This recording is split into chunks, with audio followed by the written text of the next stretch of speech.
To escape a noble marriage, he hired a shoeshine girl from the slums. 3 months. She must pretend to be his missing aristocratic sister, Sanur, the land blessed by the sea goddess in legends. In reality, it's a stark battleground of heaven and hell. In the filthiest corner of the slums, a shoeshine kid calling herself Abel is cornered by goons. They're demanding money and rip off her disguise, revealing she's actually a girl. Fight? It's useless. Just as a filthy hand reaches for her, a cold-eyed observer in the shadows makes his move. Struggle is futile. They outnumber her. The true creditor emerges, Nino, the slum boss. He points an accusing finger, calling her ungrateful and a runaway. The ultimatum drops, 7 days. Pay back everything with interest, or else consider your life over. Days later, Sanzarina Square. Adele mechanically polishes a shoe, her mind racing. 2 days left. Where to get the money? Sell herself? The thought sends a shiver down her spine. Meanwhile, on a bench, the young noble Cesar stares daggers at the marriage announcement in his paper. Wedding into the Della Valle family? He'd rather die. The gears of fate begin to grind on this afternoon thick with despair and disgust. Cesar's servant drones on about finding the perfect match. Perfect his foot. Adele recognizes the man in the paper. This is her only lifeline. She rushes over and kneels before him, voice trembling. By me, I can become the most dazzling lady in Sanur.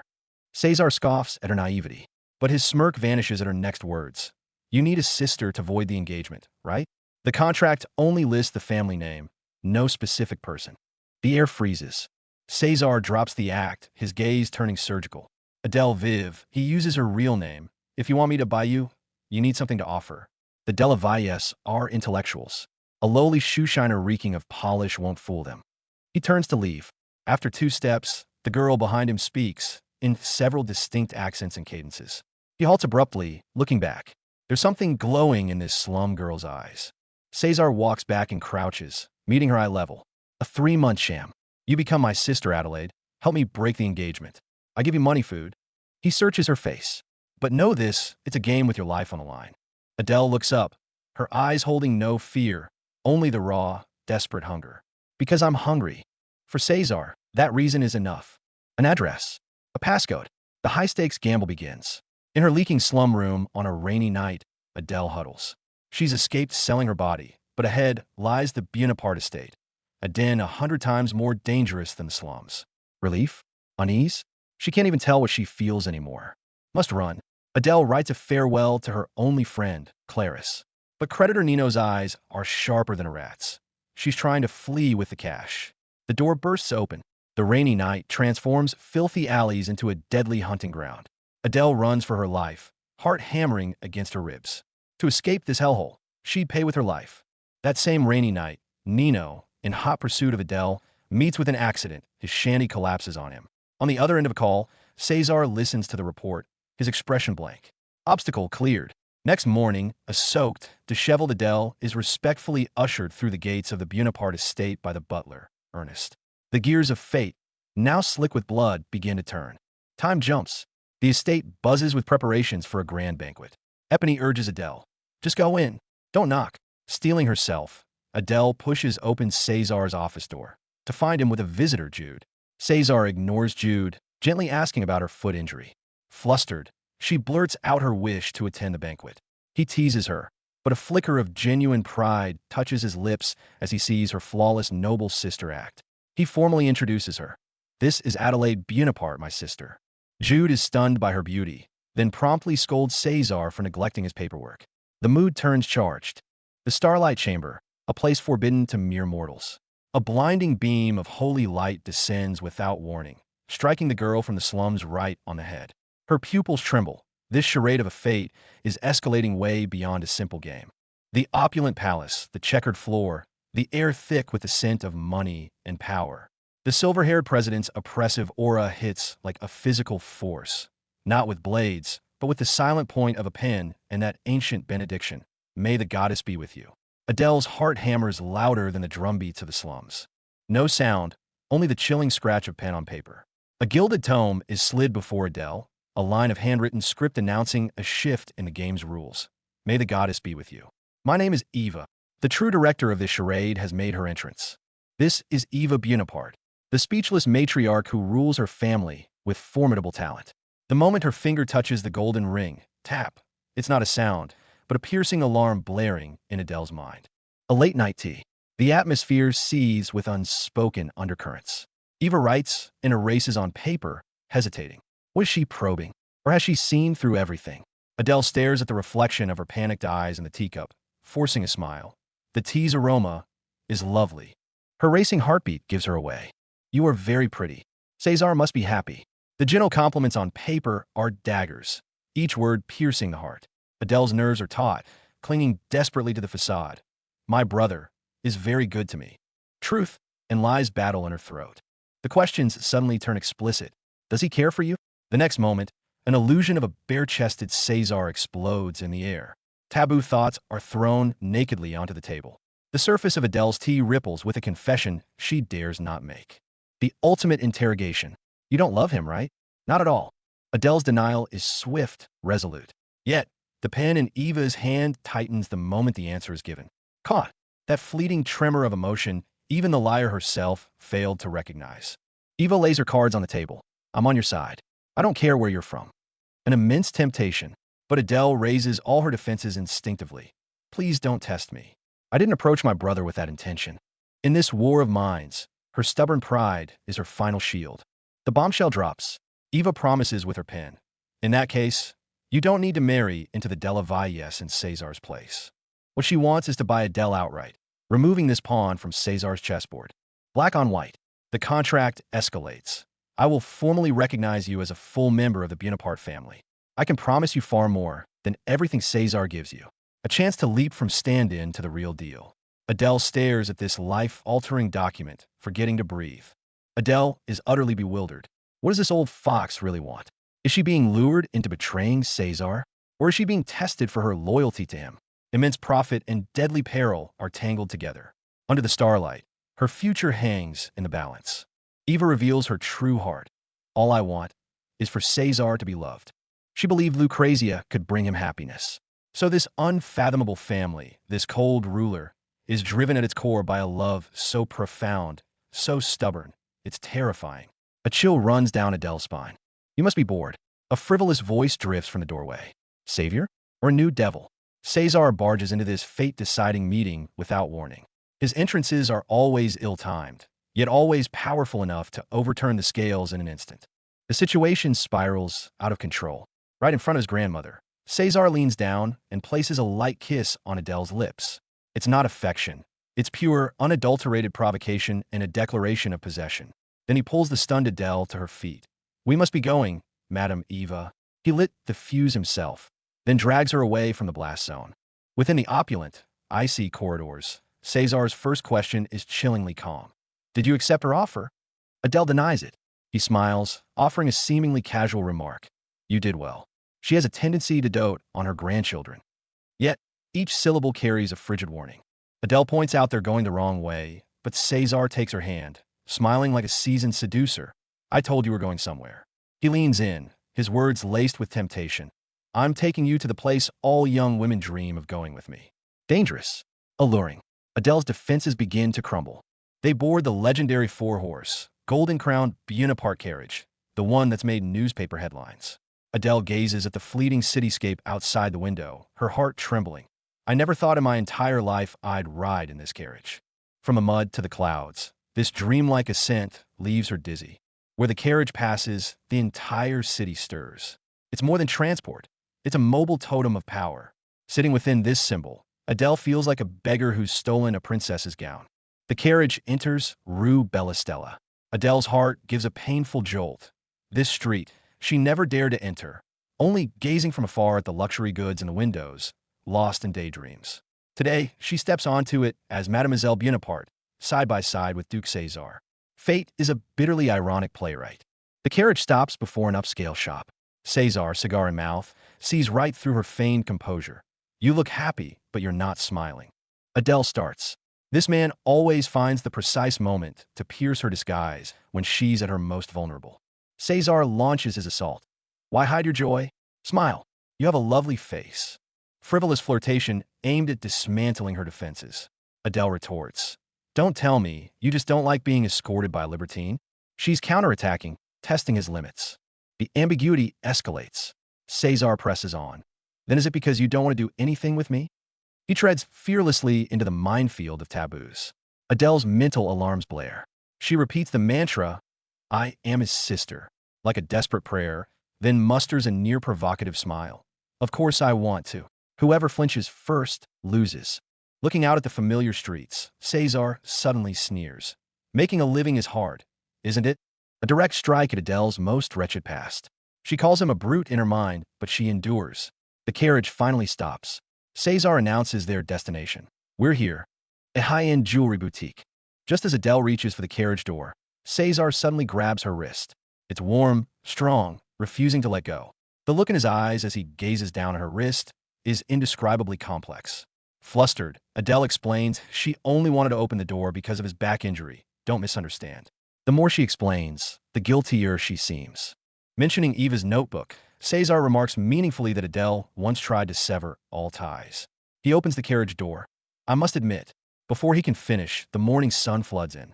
Shop staff, as if facing a great battle, shout, the blue star has risen. Clean the windows.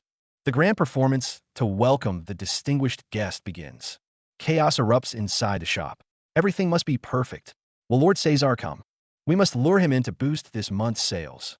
Cesar and Adele, one viewed as a god of wealth, the other as an accessory, are about to step into this meticulously staged grand window display known as high society.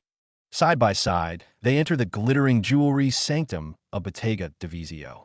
The shop assistant stammers nervously. Cesar smiles, uttering the customary aristocratic greeting. And Adele, the sister, lifts her gaze to the brilliance around her, calmly stating, I've come to buy some jewelry for my sister, but holds the key to the game's most shocking twist. This is the life. 4 meals a day, a soft bed, and gentle lessons. Adele, the former Shoeshine girl, is experiencing security and warmth for the first time ever. Food is hot. Nights are quiet. It's a fragile, beautiful dream. But every dream has a wake-up call. Hers is a sharp knock on the manor door. Dawn shatters. The maid Epony rushes in, panic in her voice. The notoriously severe etiquette instructor, Madame Flavia, has arrived unannounced. No warning, no appointment. She's here. Adele's brief respite is over. The trial begins now. First impressions, catastrophic. Adele greets her in a dressing gown. In Flavia's eyes, it's a death sentence. Uncivilized, vulgar. This street rat could never learn noble bearing. She turns to complain to Cesar. His ridiculous plan is doomed. And Cesar's response? Power play. Cesar shuts it down. Not with words. He steps forward, and with all the authority of a duke, he kisses Flavia's cheek, a gesture that's almost insulting in its casual display of power. Message sent. I'm in charge. Flavia's complaint dies in her throat, but her fury now has a single, clear target. The torture escalates. Flavia spots the scars on Adele's body, relics of the slums. Such a body will only stain the family name. Once Cesar leaves, she drops the act. You're a merchandise, a tool to be sold to the Della Valles. Don't you dare hope for anything more. Every word is a hammer, smashing the fragile dignity Adele had just begun to build. But something ignites in Adele. She looks up, meeting her tormentor's gaze for the first time. Yes, I'm from the gutter. No one taught me.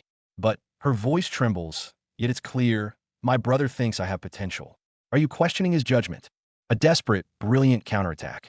She wields Cesar's own authority as a shield. The cost of that defiance is brutal. Cesar hears about it, smiles, says, not bad, then warns her to be more obedient. And Flavia's teaching turns into pure torture. She forces Adele into shoes 2 sizes too small to correct her posture. The descent into hell begins. For hours each day, Adele walks on marble floors in those instruments of torture. Every step is agony. Blisters form, burst, bloody socks stick to raw feet. She clenches her jaw, makes no sound. She endures it all, for survival. But the human body and spirit have limits. During one session, the pain, exhaustion, and humiliation overwhelm her. She crashes to the floor, shattering. I can't take it anymore, she screams, a raw cry from her soul. The only answer is Flavia's icy reprimand and a heartless dismissal. She's not even allowed to break down. Time jump. After a baptism of fire, Adelaide is now a rising star. Cesar takes her on a carriage tour of the city. They pass Secretum, a luxury store. Adele glances at it. It's the very window she used to stare at from the filthy street. Cesar catches that glance. His reaction? Not gentle curiosity, but condescending scorn. You like that place? It's a low-end shop.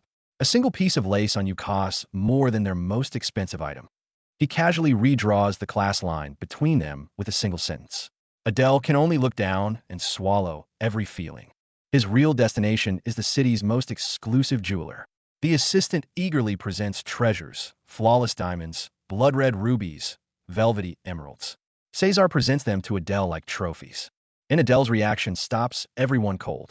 Diamonds, rubies, emeralds, she looks at every priceless gem with utter indifference, bordering on boredom. The assistant panics. Cesar raises an eyebrow. This isn't a script he wrote. Just as Cesar is ready to buy the entire store to salvage his pride, Adele's gaze lands. Not on the dazzling display, but on him, on a simple brooch pinned to his coat, set with a golden stone. She finally speaks softly. I like this one. Cesar pauses, looks at his brooch, then at Adele's golden eyes. In that moment, he gets it. The stone is the exact color of her irises. He hasn't won her over with price tags. He's pierced her armor with a detail that's uniquely, personally him. A slow, unreadable smile touches his lips. On the carriage ride back, the air is thick. Cesar senses Adele's melancholy and asks why she's not happy. Adele just looks at him and asks, do all women love jewelry? That simple question triggers a seismic shift in Cesar's thoughts. He's hit by a brutal truth. Everything he did today, the tour, the jeweler, the gifts, even the custom order, none of it was for Adele, the Shoeshine girl from the slums. All of it was for Adelaide, a character in his grand play. Not for Adele, the Shoeshine girl. The clarity is an anvil to his chest. The gifts he gave to Perfect Atul have, against all odds, touched a real person. For the first time, the meticulously crafted game of lies makes him feel something he didn't plan for. A dangerous, inconvenient flicker of real emotion. Did he win? He cracked her defenses with a golden brooch. Or did he lose? Because he's starting to get confused. Is he trying to win the perfect performance of Adelaide, or the trust of the real girl named Adele in front of him? The carriage rolls into the night, carrying them and their dangerous, tangled feelings into an uncertain tomorrow. But the story isn't over. A new chapter dawns. This time, Cesar takes a more direct hand, arranging dance lessons taught by a mysterious, dangerous man. New challenges and deeper tests await in a grand ballroom. The unfinished lesson on kisses, that teasing "I might be getting hard" comment. They're pulling this lethal relationship into its next dizzying whirlpool. Got it memorized? Cesari's smile after Adele's first counterattack was colder than a blade. You did well, he says, but the next words sting. Be more obedient next time. The real message? Don't be the faulty cog in my well-oiled machine. The real punishment has only just begun. Lady Flavia, the beautiful devil, fastens Adele in the most vicious torture device. Shoes a size too small, designed to crush bone. Every step for hours is agony. Blood soaks through her stockings. But she bites her tongue, grinding the poise of nobility into her very bones with bloodied feet. Even the hardest will has its breaking point. During one grueling session, the pain and pressure finally snap the last string holding Adele together. She crumples to the floor, a broken doll, years of anguish pouring out in a raw scream. I can't take it anymore. All it earns her is Flavia's icy command. Get out. Flavia chases her down, dropping the final veil. She tempts Adele with a staggering fortune, a bribe, not a threat. Leave, start anew anywhere. But she's dead wrong. Adele pushes the check away, her gaze sharp as a dagger. I am staying. Your real goal? To make him marry Lucrezia, isn't it? She's seen through the ruse. And this truth, she'll take straight to Cesare. Facing Cesare, Adele apologizes for her own injuries. The man appears calm, but the storm brews for midnight. In a dim corridor, he corners her, his voice a weapon of shame and interrogation laced in her ear. Why didn't you beg me? Threaten me? Use anything to protect yourself when targeted. He forces her to see the world's grim rule. In this high-stakes game, you either use others or get used. After warning Flavia to stay in her lane, Cesare grants Adele 3 days to heal. A privilege? No, a decree. The injury wasn't a reason for pity, but a pause he controls. Meanwhile, Adele's progress terrifies even Flavia. 1 week, and she's mastered everything: diction, etiquette, poise, even the art of a refined no. Learning too fast in this world is its own kind of threat. Cesare returns, effortlessly navigating royal envoys and flirting with another beauty, only to cruelly distance himself the moment her affections surface. He tells her to know her place. Onlookers whisper of his hollow heart, blessed by the sea goddess. Only he knows that hollowness might be cracking, pried open by a girl from the slums. By the fountain, he finds her, dubbing her a mermaid. One test, one evasion, the air thickens with unspoken tension. Cesare throws her into the gilded cage of high society. At the jeweler's, he forges Adelaide's armor with sapphires and emeralds. But the deal is pierced by a single pin, a golden gemstone that mirrors his own eyes, the only thing to spark real feeling in Adele's gaze. In the carriage, it hits him.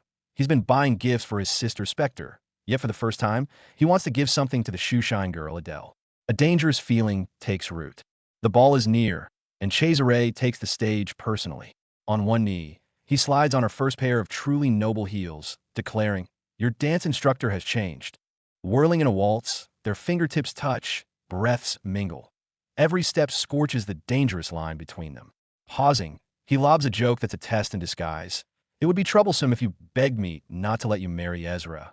Adele looks him dead in the eye, unwavering. That will never happen. A line is drawn, restraint is flaunted, yet desire grows wild in the shadows. The risky waltz is exposed. Grandmother Eva and the venomous Lucrezia descend upon them. Lucrezia injects doubt, while Eva's suggestion is a deeper trap. At dinner, Cesare sits between them. He watches Adele eat, but his words are for Lucrezia. "Watching Adelaide eat fills me up." A declaration of utmost possession and a masterful act of provocation.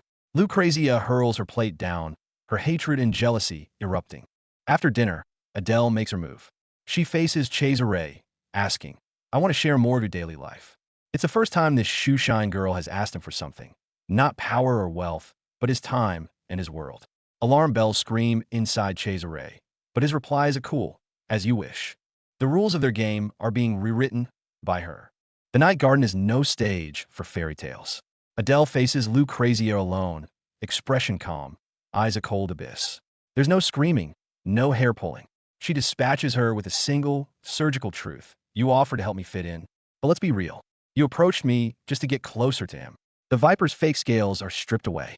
The war is now officially in the open. Flavia's torture was merely the overture. Lucrezia's schemes are just beginning to surface. And between Cesare and Adele, a perilous attraction and a cold-blooded contract tear at each other. Those blood-soaked heels were Adele's ticket into this brutal world, but every step she takes, fueled by wit and sheer stubbornness, is slowly, irrevocably, shifting the chessboard of fate itself. While plots simmer in the shadows, a dangerous encounter brews by the fountain. Cesar discovers Adele in hiding, testing her with a mermaid metaphor laced with flirtation and hidden barbs. This brief moment of fragile romance is about to be shattered. Danger strikes without warning. Isolated with her injured foot, Adele is mistaken by young lordlings for a disguised prostitute. After relentless humiliation, they shove her straight from the fountain's edge into the freezing water. The icy plunge and screeching taunts drag her through pure despair. At the peak of her humiliation, Cesar descends like a wrathful savior. He drops a bombshell that silences the entire scene. She is Adelaide Bonaparte, my sister, identity exposed in an instant. Henry, smug moments before, is met with the sharp crack of Cesar's hand across his face. Is this a rescue? Hell yes it is. The world falls silent, save for the sound of Cesar's footsteps carrying her away. For the girl who clawed her way out of the slums, this is the first real taste of a family shelter. Cesar's soft reassurance, "We are family," strikes the heart of her deepest, most desperate longing. The tenderness lasts all of 3 seconds. Back at the manor, behind closed doors, Cesar's mask slips. He explodes in rage, accusing her of jeopardizing the entire plan with her recklessness, lashing her with vile, humiliating words. His protection was never for her. It was always for the flawless Adelaide. No time to breathe. A new battlefield opens after dancing lessons, with Lucrezia and Eva catching them. A meticulously crafted social hunt begins. With a single, casual sentence, Eva appoints Lucrezia as Adele's guide into high society. At dinner, Cesar stokes the flames, ignoring Lucrezia with a cutting remark that, "Watching Adelaide eat is enough for me." The tension is palpable. Lucrezia makes her move. She corners Cesar with a desperate confession and plea, only to be met with icy rejection. Furious, she turns her fire on Adele, trying to force a sisterly bond. Cesar's response? Lighting a cigar and handing it to Adele. A twisted punishment that serves as a clear, brutal warning to Lucrezia. Cesar's vindictive streak ignites. To fulfill Eva's request, he even invites Lucrezia to dinner, but spends the entire evening lavishing overfamiliar attention on Adele. Every touch, every soft word, is a knife aimed at the unwanted guest. When Lucrezia storms out, Cesar spits venom at Adele. But is this rage? Or the raw, uncontrollable roar of his own feelings? Meanwhile, Adele is evolving amidst the storm. In the garden, she calmly, coldly rips Lucrezia's mask away. Her words are precise, elegant, and lethal. You seem more interested in developing a relationship with my brother than in forming a friendship with me. The pretend noblewoman has honed the chilling edge of a real one. Convinced Adele doesn't love Cesar, Lucrezia shifts tactics. She'll use this pawn to get close to him and wreck the engagement. Adele's counter-move is even more brilliant. She drafts a perfectly formal, elegant letter in response to Cesar's note about dancing lessons. Beneath its surface deference, it's a masterclass in wielding social language, proof of her hard-won growth. Reading the flawlessly crafted reply, Cesar doesn't know whether to be furious or impressed. The girl he pulled from the gutter is now playing his game with unnerving competence. The line between pawn and player is blurring dangerously. While Lucrezia plots in her carriage, Adele focuses on a new, approved goal, observing Cesar at work. The contract is subtly shifting. It's no longer just about pretending. She wants to understand the real man. And that particular forbidden curiosity, it's the most dangerous trap of all. Plots and sincerity, protection and humiliation, using and wondering. On this stage, built from lies, every performance circles back to the same terrifying question. When they can no longer tell acting from truth, how will this contract end? Look, Adele's making a move. She's not the timid bird hiding in its shell anymore. She takes the initiative, finds Aglir, and requests to observe her brother Cesari's work outside the palace. I must learn to behave like a true lady, she says, her words casual yet piercing. Is it just for learning? No. This is a probe, a test to find her footing and gather intelligence in this brutal game. Even Aglir is taken aback by her newfound resolve, thinking to himself it's the first time he's seen her so determined. The door closes, and the mask of affection shatters instantly.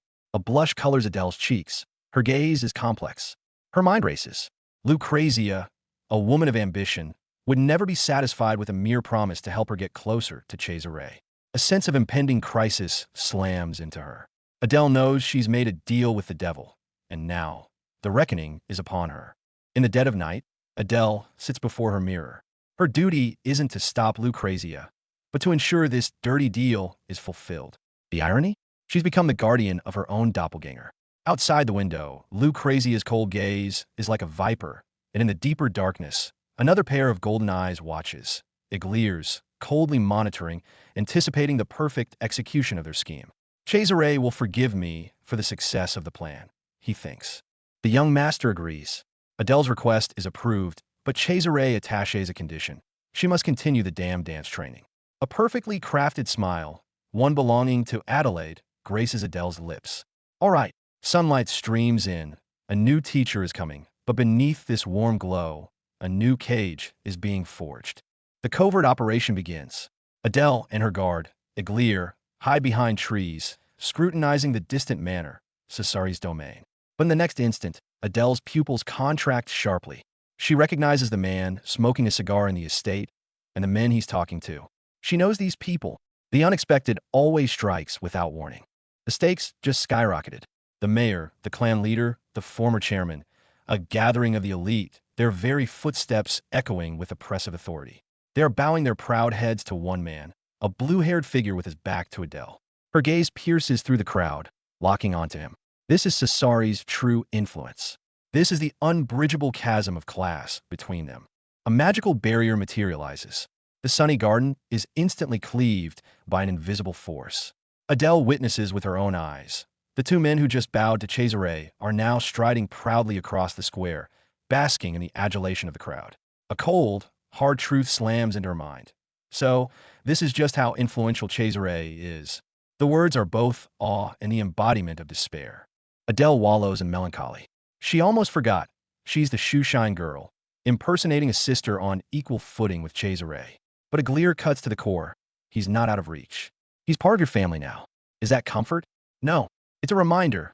You must blend in. You're already part of this twisted game. The ladybug takes flight towards the sky, and with its wings, Adele's heart also lifts. If I get through this well, golden determination reignites in her eyes. Look at that expression. You know the fighter who clawed her way out of the Jamora slums is back. She doesn't want the warmth of charity. She wants her own sliver of true daylight. On the hillside, Iglir kneels on one knee. I must return a train for danger. The sun is brilliant, but his words carry the cold, metallic scent of blood. It's both a farewell and a warning. Is the training for Adele, or for dealing with future dangers? Cesare steps out of the palace, and an attendant informs him of Adele's request for a late-night meeting. Bathed in the setting sun's glow, his eyes sharpen like daggers. What does he see? A vision of Adele in Iglir sitting peacefully in a tranquil forest. A flicker of irritation, barely perceptible, crosses his brow. What game is she playing? The intuition of the apex predator tells him his prey is starting to set her own rhythm. Let her go. Cesari's analysis is ice cold. He believes Adele's every move is to fulfill her deal with Lucrezia, to observe him, steal his gains, and belittle him from the shadows. The proud lion senses the foreboding of betrayal and a sting of being looked down upon. Days later, he pushes open a door. It's time for a counter-surveillance operation. Dappled sunlight filters through the trees as Cesare sees the familiar yet alien figure. She's back. She's so tenacious. Surprise and a hint of something unspeakable. Admiration flicker in his mind. But Adele's sharp gaze tells him this isn't a warm reunion. It's the scrutinizing look of a chess player facing an opponent. The air instantly tightens. Cesari's inner monologue detonates. His pride is pierced through by Adele's public disinterest. No woman has ever turned me down until now. He's furious, mockingly calling her that shoeshiner, saying her standards are too high. But what truly shatters him is her thinking he and Lucrezia are a match made in heaven. It's grotesque. See? A proud man's meltdown always happens over the most absurd things. In the ballroom, Cesare weaves a trap. He orders his servants, if Miss Adelaide asks about my schedule, don't answer. Just tell her to come see me. He stands elegantly, a smirk of total control playing on his lips. It's a perfect trap, waiting for the curious little sister to step right in. Cesare lounges on his bed, listening to a report. The young lady has been studying diligently lately, working extra in the evenings to make up for the time spent visiting you during the day. As soon as she enters a restricted area, she returns to practice dancing. She dances the waltz very well now. Each word of praise lands on Cesari's ears like a soft, provocative taunt to his cold heart. She's enacting a perfect, silent revenge through sheer effort. The ball, the waltz. Musical notes swirl in a frenzy. She spins in his arms, her cheeks flushed like roses. He scrutinizes her. Does she dance well? The question itself is a trap. At the center of the dance floor, they're the perfect couple. Light, shadow, music, and exchanged glances. Every detail is romantic to the point of absurdity and just as false. After the intimacy, he's left alone, head bowed in introspection. I know she's lying, saying she's not interested in me. He sees through her facade. Even suspecting her deal with Lucrezia might be a massive deception. But what truly gnaws at him is an inescapable thought. I wonder just how much she's improved. This is no longer simple manipulation, but a complex, toxic attraction. In the study, Cesare deals with the power struggle over the seas. But a subordinate's remark interrupts him. The young lady inquired about your schedule. Cesari's finger pauses at his temple. Fury ignites. How dare anyone covet the seas he controls? At the same time, a chill rises. The little bird he caves has begun pecking at bait she shouldn't touch. Cesare sets the trap. He instructs a subordinate. If Adelaide asks about my schedule again, tell her I can't answer and she must come ask me directly. He smirks. Well played. She'll bite the bait soon. He even considers, thoughtfully, that given her violent rejection of him last time, perhaps she's struggling to make the first move. What if I have breakfast with her? Just look at his expression. He's relishing this meticulously orchestrated cat and mouse game. A boy, fanatically adoring the young lady, rushes forward, only to be roughly restrained. Cesare appears. May the goddess be with you, he tells the boy. It sounds like a blessing, but it's an unmistakable expulsion. His entrance always carries an elegance of total control and icy authority, declaring this territory as his kingdom. As expected, Adele comes. Her cheeks are faintly flushed. Using her sister identity, she makes a seemingly harmless request. She wants to share her brother's daily life. Her words are elegantly phrased, textbook perfect, like a true highborn lady. But look at Cesari's expressionless face. He doesn't believe a word of it. Cesare calls her out on the spot. Liar. Share my daily life? His smile is dangerous and captivating. I think visiting places where nobles gather would benefit my education, and also to push me into Lucrezia's arms. Each word is a needle, puncturing Adele's carefully woven lies. Then he reveals his trump card. I have the perfect place for that. The counterattack begins. A late-night invitation. At midnight to a beautiful place. Cesari's tone holds a demonic allure. Adele panics, a cold sweat trickling down. Her first thought is shockingly naive. Could I even inform Lucrezia about such a late meeting?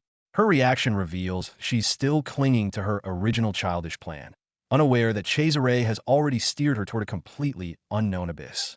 It wouldn't be fun if I told you in advance, would it? Cesare drops this line, part flirtation, part threat, leaving behind darkness and a to-be continued. Cliffhanger. Audience, buckle up. This beautiful place definitely conceals a hellfire that could tear our Adele apart. Midnight. The carriage. He's actually taken her out. An attendant gasps, asking if Cesare truly intends to take Adele there. Cesare merely replies with a cold query. Do you plan to stop me now? Adele gazes at the unfamiliar estate outside, asking nervously, Brother, where are we going? The gears of fate begin turning wildly towards an abyss called the dark side of high society. A beautiful place. Cesare gestures towards a mysterious palace adorned with thorns and ghostly blue flowers. Get in. Adele clenches her fist. Her deepest fear finally takes form in words, spilling from trembling lips. Are you planning to sell me? In this moment, the thin veil of contractual warmth is utterly ripped away. Cesare looks down at her, his gaze icy and tinged with mockery. One could see you grew up in the Jamora slums. He's using her origins to humiliate her. Internally, he calculates coldly. Even if I were about to sell you, what difference would it make? Class, power, exploitation, all the harsh realities coalesce into an ice pick, brutally shattering the last shred of Adele's fantasy about family.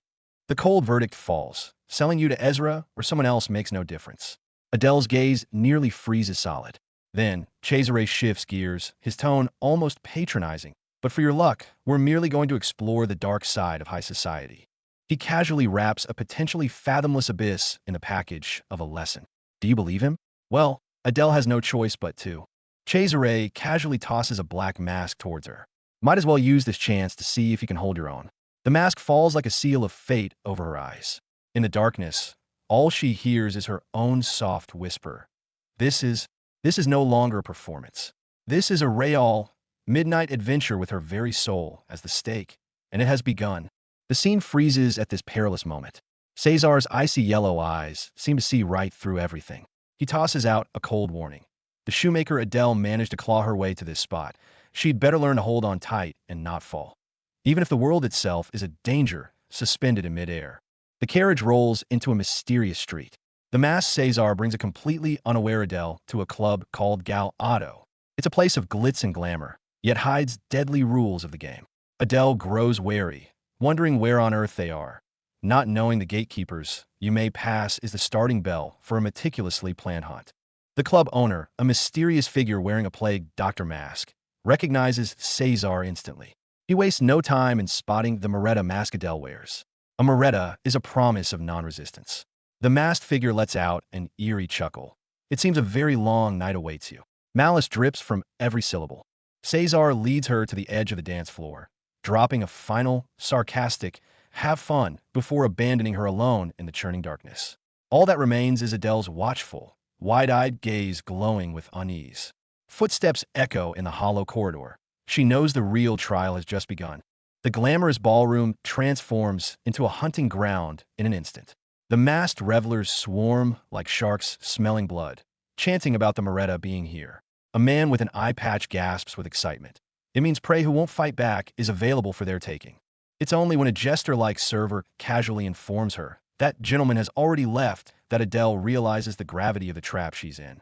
Her pupils contract violently. The elegant facade shatters completely. Cesar lured her here, then abandoned her to face this pack of ravenous beasts alone. Distorted laughter rings in her ears. Greedy hands reach for her like hellish vines. A voice whispers in her consciousness, explaining with blood-stained clarity. A Moretta never fights back, no matter what's done to her. It means you consented. Adele, the alley cat from the slums, is pushed to the brink. The brink?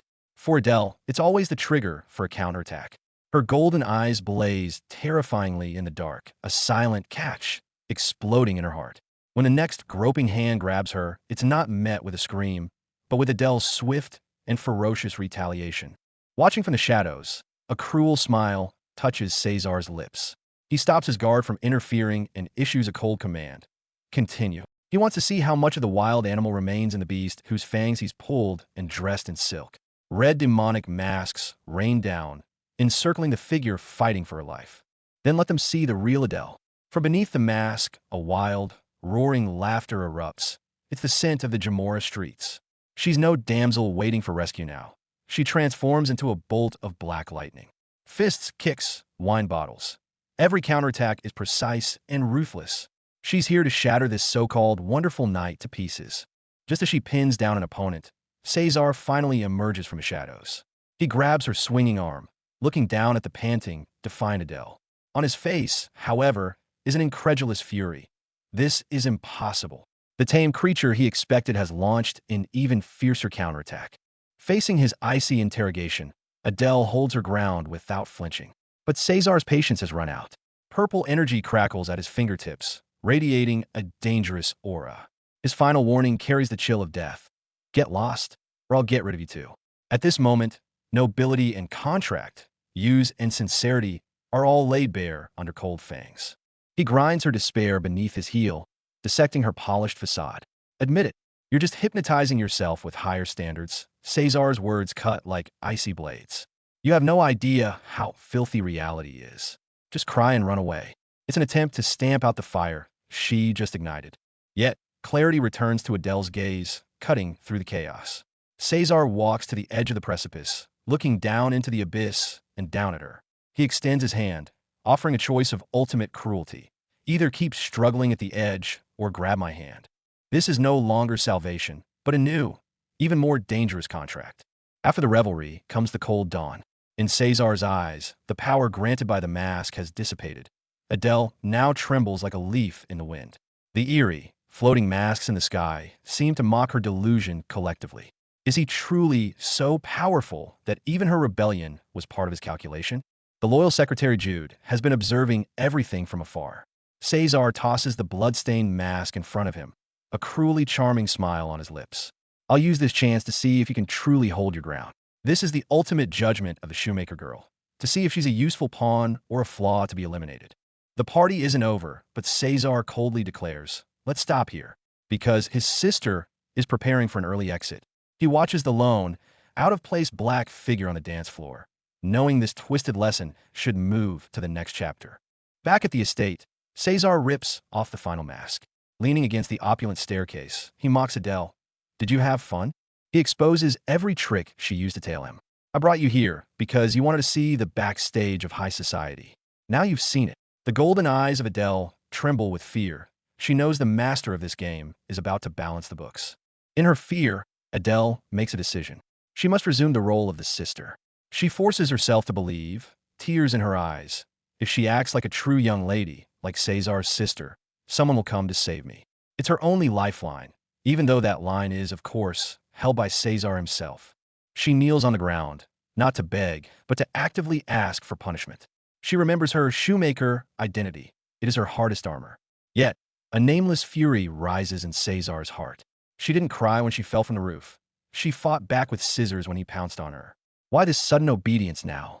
This false submission irritates him more than fierce resistance ever did. She runs alone through the empty corridors, her footsteps the only echo. The red-haired guard, eager, salutes her, promising to escort her.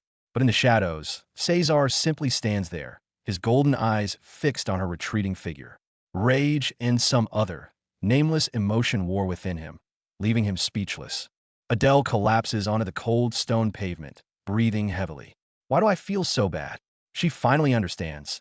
Cesar knew she was following him all along. In this game of cat and mouse, the mouse thought itself clever, while the cat was merely savoring the chase. She's been utterly played. Shame bites at her heart like a venomous snake. Those threats echo in her ears again. Driven to the edge of despair, it ignites her most primitive wildness.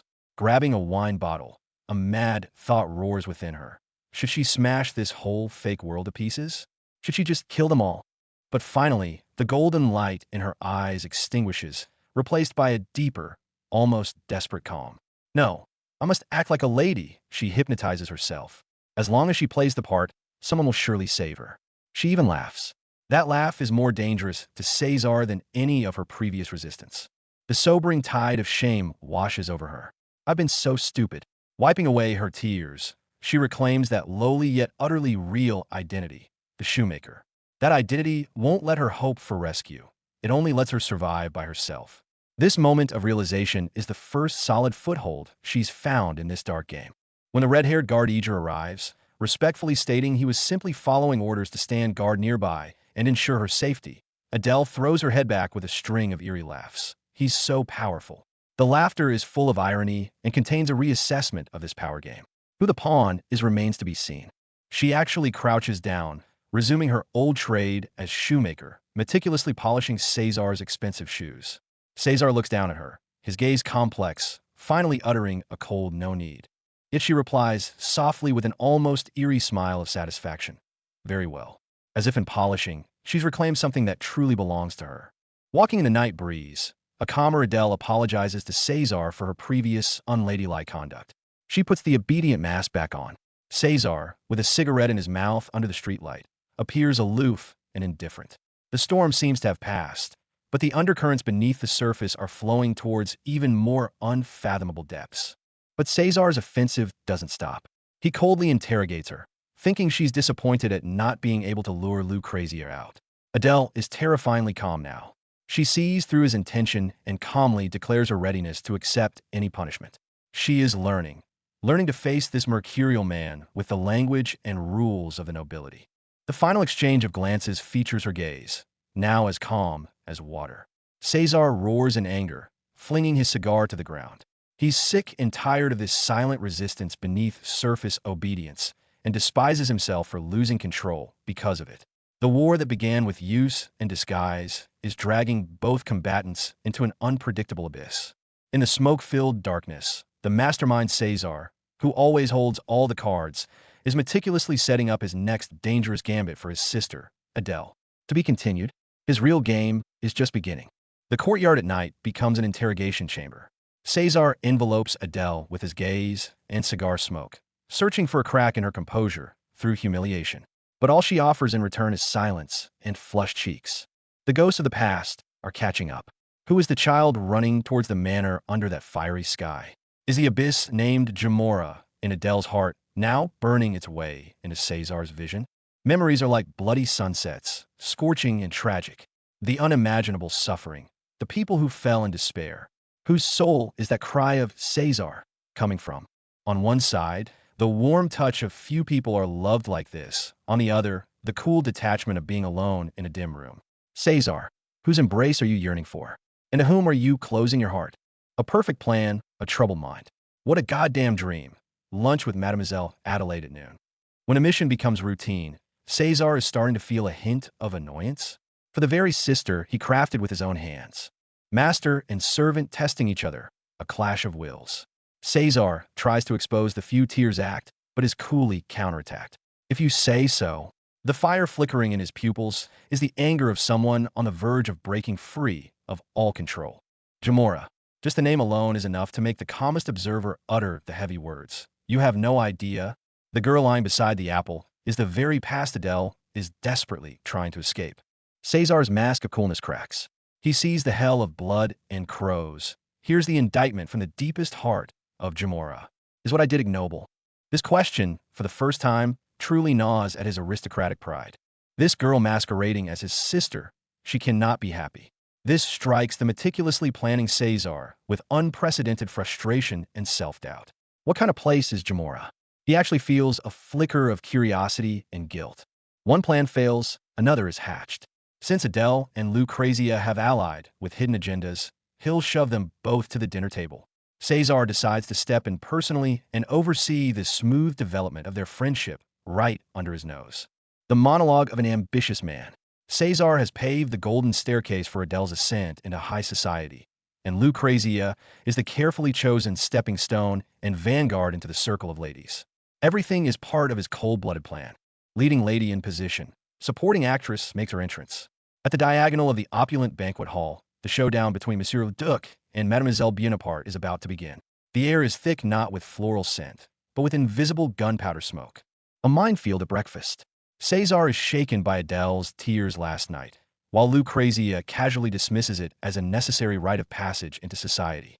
The upper crust is all about wrapping bloody truths in elegant lies. A conversation between victim and perpetrator. Adele thanks her brother for her smooth initiation, while Cesar only remembers her heart-wrenching sobs. They speak of the same event, yet live in parallel worlds. The vast chasm between them is named Jamora. The masquerade officially begins. Under Cesar's arrangement, two ladies, each with their own hidden motives, perform a touching sisterly bond across the table. Adelaide smiles flawlessly. Lucrezia is flushed with excitement. What a perfect performance. I truly believe we can be great friends. That declaration of friendship sounds like a perfect curse. And at the other end of the table, Cesar observes it all, elegantly raising his glass. Everything is going according to plan. Two actors at the table. Adele cuts her food with stiff movements, masking the tension of being watched by Cesar. And Cesar, under a facade of cold scrutiny, catches every unnatural micro-expression. A dining game of hunter and prey. Exquisite cutlery, lavish dishes. This beautiful facade is exactly like the relationship between the three of them right now. Calm, elegant, with undercurrents raging. Act 1 ends. A more thrilling and dangerous chapter is about to begin. Sunset. Roses, a kneeling duke on one knee. Everything feels like a fairy tale dream, except for the phrase, I must make this clear. Ezra's sudden, passionate offensive instantly lights the first beacon of war in their conflict. Walking side by side on the sunset path, Adele thanks Cesar for inviting Lucrezia, and this genuine wish stabs into Cesar's jealousy like an ice pick. The tap you hear is the sound of him clenching his fist, knuckles white. He can't take it anymore. Cesar slams Adele to the ground, furiously demanding the reason behind her annoying attitude. The mask of pretense is torn apart in this violent moment, revealing the raw confrontation between the noble lord and the Shoeshine girl. He calls her an idiot. She replies with scornful silence. Cesar shreds all polite pretense, demanding the core issue. What is your problem, Adele Vivi? The wildcat from Jamora is finally baring her claws. Cesar pushes harder. Cry like he did last night. Or get angry. He doesn't want the perfect sister. He wants a flesh and blood Adele who can break down. He needs to see the mark he's left on her with his own eyes. Cesar delivers the final verdict. It'd always be better than that rotten little sister imitation. His words are a whip-lashing at Adele's pride. Did her bitten lip draw blood? No. She chose the most humiliating counterattack, apologizing. The sharpest knife is gentle submission. Adele places her hand on his chest, promising, I will do anything you ask, even sharing his bed. In this moment, Cesar doesn't see surrender. He sees checkmate delivered through the most humiliating posture. Of course, I'll sleep with you when you ask. This promise morphs into a vision. The two of them falling from a great height into a burning city. A conclusion Cesar never allowed himself to consider roars in his mind. Adele will marry Ezra. Lucrezia's mad monologue. She recalls the Shoeshine girl who pointed scissors at her throat, who cried in her bed, yet refused to lean on her. Twisted affection and possessive obsession merge into one clear target. She wants Adele to end up with Ezra Delavalle, and she will relish every step of the process. With a taunting, insulting tap, Cesar hurls all the humiliation and calculation right at Adele's chest. It's truly disgusting. Is he spitting on her hypocrisy, or the uncontrollable feelings within himself that she so precisely exploits? At the eye of the storm, Adele only says, forgive me. The battle has escalated. Cesar stands before the palace, his gaze icy. He has just given orders to destroy that trash named Henri. But now, a single accident has dragged Adele into the light. The original plan to quietly swap the real sister is dead. Now, there's only one path forward. To forge this Shoeshine girl from the slums into a flawless Bonaparte masterpiece. He can't hide her anymore. He has to transform her completely. Meanwhile, a storm of fury brews in unseen corners. Flavia Lourdan shakes with rage inside the manor. The Duke's trust in her is shattered because of her correction of Adele. She blames it all on Adele, That scheming girl must have deliberately hurt herself to frame her. And in the parlors of high society, a noble lady named Genevieve pens a letter to the true fiancé, Lucrezia. Her words drip with venom. They say a vulgar girl from the streets has our lofty Duke Caesar utterly enchanted. The letter never reaches its destination. A mysterious shadow intercepts it, turning it to ashes. But it's too late. Rumors, once spread, are like a plague. The entire social circle whispers. Bonaparte's withdrawal of the loan from Henri isn't about business at all. It's about the woman the Duke has hidden away. See? Power, money, and scandal. The tastiest appetizers for high society. And at the center of this storm, our shoeshine girl, Adele, is undergoing a metamorphosis even she doesn't realize. Flavia is shocked to find the near-fatal wounds healing at an astonishing rate, her skin becoming flawless, even more radiant than any noble lady she's ever seen. Adele learns too fast, too well. The brutal tenacity forged in the slums makes all those who tried to intimidate her with etiquette look pathetic. Even as jealousy burns her, Flavia has to admit to Caesar. She has mastered the first phase beyond expectations. Then, the real threat arrives. Lucrezia de la Valle, the fiancée targeted by the rumors, graces Bonaparte Manor with her perfect smile. Flavia, scenting blood, is the first to find her. With elegant, veiled words, she informs the noble lady about a mysterious young miss now residing here. No one knows her origins, perhaps even from the streets. Lucrezia listens, her expression unchanging, offering a gracious thank you. But her fingers tighten imperceptibly around the teacup. Beneath that flawless smile, a plot against Adele quietly begins. Time jumps forward. Adele's education enters a new phase. Even her dance instructor is replaced. The new teacher is eager, precise, and elegant in his movements. But Adele will never forget the faint scent of blood she smelled when she first met this man. She knows he's the one who handles Cesar's dirty work. For now, he's an excellent dance partner. But Adele's ambitions are no longer confined to the ballroom. She makes a bolder request to Caesar to observe him at work outside the palace, in the parliament, where real power flows. Caesar agrees, believing this is part of her secret deal with Lucrezia. Wants to steal his methods and achievements? Fine, he takes her. For the first time, Adele witnesses the brutal meaning of class and influence. The crime lords who terrified the slums won't even raise their heads before Caesar here. Power is an invisible wall, separating her from everything she knew. She's shaken, overwhelmed, almost despairing. But a single, flat remark from Eager pulls her back. If you want to change things, survive first. Climb to a position where you look down on the rules. Adele's resolve hardens once more. But Caesar discovers Adele is far too invested in this observation game. She's no longer satisfied with his scheduled times, stubbornly watching him like a persistent shadow. The Duke is not pleased. He is the one in control. How dare this little shoeshine girl study him like a specimen? What truly grates on his pride is that Adele rejected him, publicly. In his entire life, no woman has ever dared to shut him out. A shoeshiner with impossibly high standards. Anger and a twisted sense of competition ignite within him. The proud Duke decides to reclaim control. He sets an elegant trap. He deliberately locks down his schedule and orders all servants. If the young miss asks, say nothing. Tell her to come and ask me directly. He waits for the curious, restless kitten to walk right into his snare. He even ponders, was she too violent when she pushed me away last time? Too proud to make the first move now? Perhaps an invitation to breakfast would help. Just as he predicted, Adele bites. Days later, she appears before him, wielding that familiar, ironic identity, little sister. She says it with such convincing sincerity. Brother, I just want to occasionally share in your daily life. Caesar smiles a cold, knowing smile. Liar, he cuts through her act without mercy. Share my life? You want to study where nobles gather. And incidentally, push me into Lucrezia's arms. He watches her expression freeze, confirming his guess. Good. He leans closer, his voice dropping to a dangerous, seductive murmur. Since you're so curious tonight, at midnight, I'll take you somewhere. Adele is stunned. Midnight? A beautiful place? It's too strange, too ominous.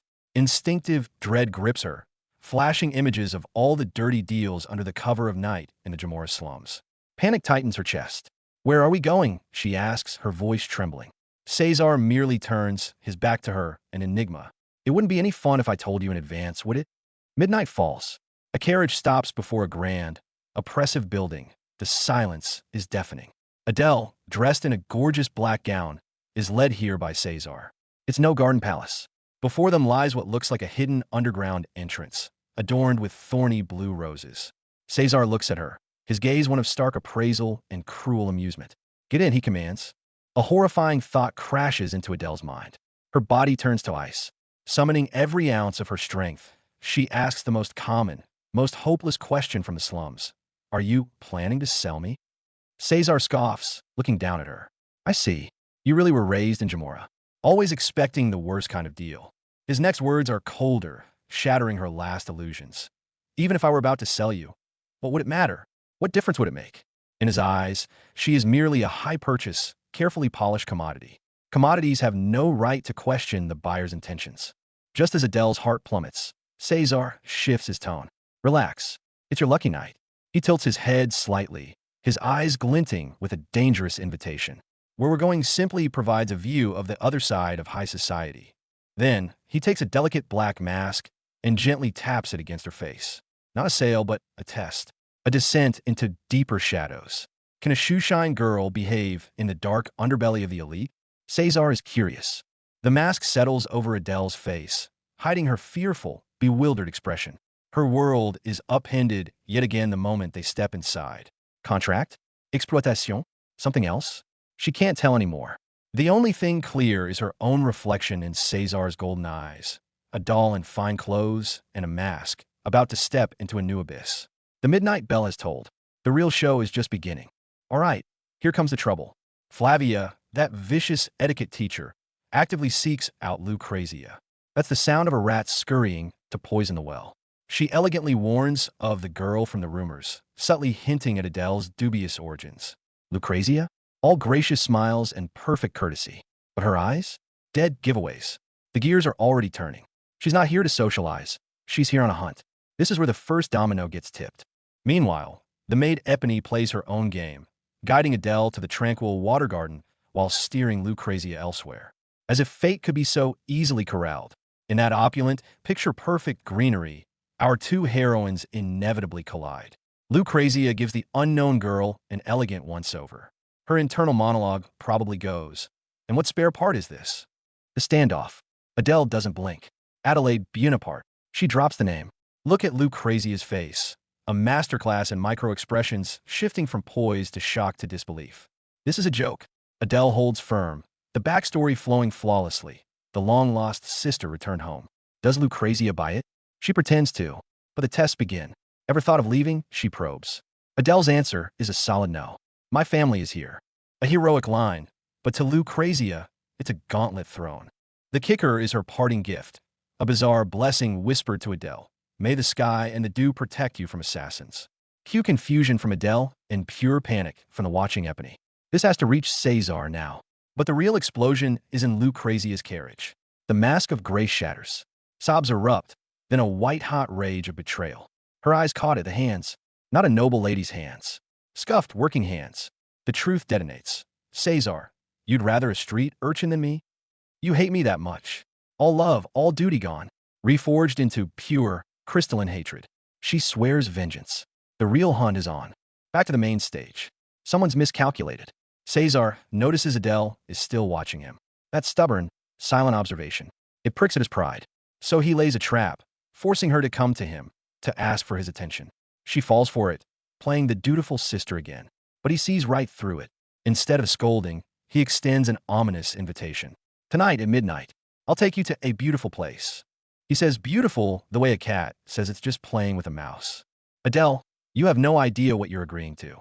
Midnight, the destination? Club Gala Otto. Guarded doors, masks, an air of twisted ritual. Cesar forces a specific mask onto Adele, the Moretta. Its meaning?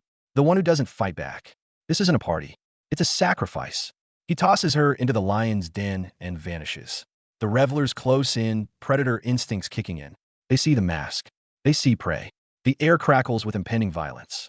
Look, a Moretta, a toy. Adele's world spins. The laughter, the masks, the leering gazes. Then the final blow. A jester-like servant floats over with a cheerful whisper. The gentleman accompanying you. He's already left. The ground falls away from under her. He's gone. The trap is complete. She's alone. Abandoned. This is the test. The game is rigged, and she's the only piece on the board. Someone cruelly educates her. You don't know what Moretta means? It means you accept whatever is given. No resistance. Hands reach from the dark, snagging her. She tries to retreat, met with jeers of ridicule. Back off. Cesar? He's watching from the shadows. He didn't bring her here to dance. He brought her to be unmade, to see what she's made of when the floor gives way. But they've all miscalculated. So wrong. Under the mask, Adele's eyes ignite with a feral, golden light. She's not a tame rabbit. She's a survivor from the gutters, a predator raised on scraps. A trape. Catch. But now, SHE's the one doing the catching. A single, devastating BM. Those groping hands are shattered, flung back. The prey just turned into a predator. Watching from the balcony, Cesar asks coldly if he should intervene. The order? Continue. He wants to see her limits. What happens next defies all expectation. The blue-haired debutante strikes. And it's not a slap. It's a brawler's hit. PAF. Straight to someone's face. Mask crack. Laughter morphs into screaming. She's not fleeing. She's fighting back. A wild laugh escapes her mask. Wah! The ballroom floor is now her gladiatorial arena. The tables have turned. The predators become a panicked flock, scrambling backward. She moves through the strobing neon light like a panther, graceful, lethal, and raw. That's not a socialite's giggle. It's a battle cry, the sound of fear being stomped into the ground. You thought you could play with me? Think again. Cesar finally steps into the light. He grabs Adele, stopping her. Stop. His gaze is a storm of confusion and something darker. This woman fell from a roof, didn't cry, held scissors to his throat when he came too close. Now fights off a mob. Why? Why doesn't she fight him with the same ferocity? It's infuriating. It's intoxicating. He's lost control of his own experiment. He turns his fury on a straggler, his voice dripping with ice. Get lost before I cut you down. Purple energy crackles at his fingertips, real, deadly power. He cleans the floor, then drags Adele to the precipice of this gilded hell. Below them, only darkness. The lesson is about to begin. He rips off the glamour. Admit it, he commands from above, his voice ablade. All men are the same. You think high society is balls and salons? This is the underbelly, greed, violence, and decay. Your standards are so high because you're clueless about reality. He's trying to break her, to force her to admit her own naivety. Just cry, run away, be the victim. Then the ultimatum. He stands on a ledge, red light glowing in his palm. He points down into the abyss, then points to himself. His voice holds zero warmth, only a chilling finality. Hold on to the edge or hold on to me. This isn't romance. It's a deal with the devil.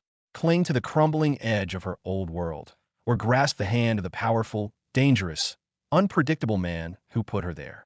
Adele, choose. Your whole world hangs on this one decision. Adele trembles like a leaf. Above her, a chorus of jeering, red-eyed masked laugh. H-A, H-A, H-A. The embodiment of this grotesque world watching her break. Cesar just watches, silent and calculated. He pushed her to the brink and offered the only lifeline, one that pulls her deeper into his darkness. To take his hand is to accept all the filth and power he represents. She's shaking. The choice is paralyzing. Inside, Cesar seethes. Why is she just standing there? Why fight them with such fire? But with me? A calmer voice, his own logic or an ally. Counters. I'm using this to see if you can hold your own control. It's a multi-layered gamble. They're betting on her choice, her core nature. Meanwhile, someone bleeding in the shadows sneers. She's so gullible. 3 perspectives, 1 high-stakes game. The stakes? Adele's very soul. Time ticks by. The clock above the dance floor swings. The man in the silver mask, Cesar, moves from observer to center stage. His verdict is cold and final. Let's stop here. The game is over. An attendant announces the young lady is leaving. Now, he must face the aftermath. He must confront the girl he threw to the wolves, who then grew fangs of her own. He descends a grand staircase, each step echoing. His target, Adele, collapsed on the checkered floor at the center of it all. The girl he brought to see behind the curtain. He looks down, a cruel, knowing smile playing on his lips. I brought you here because you wanted to see the backstage of high society.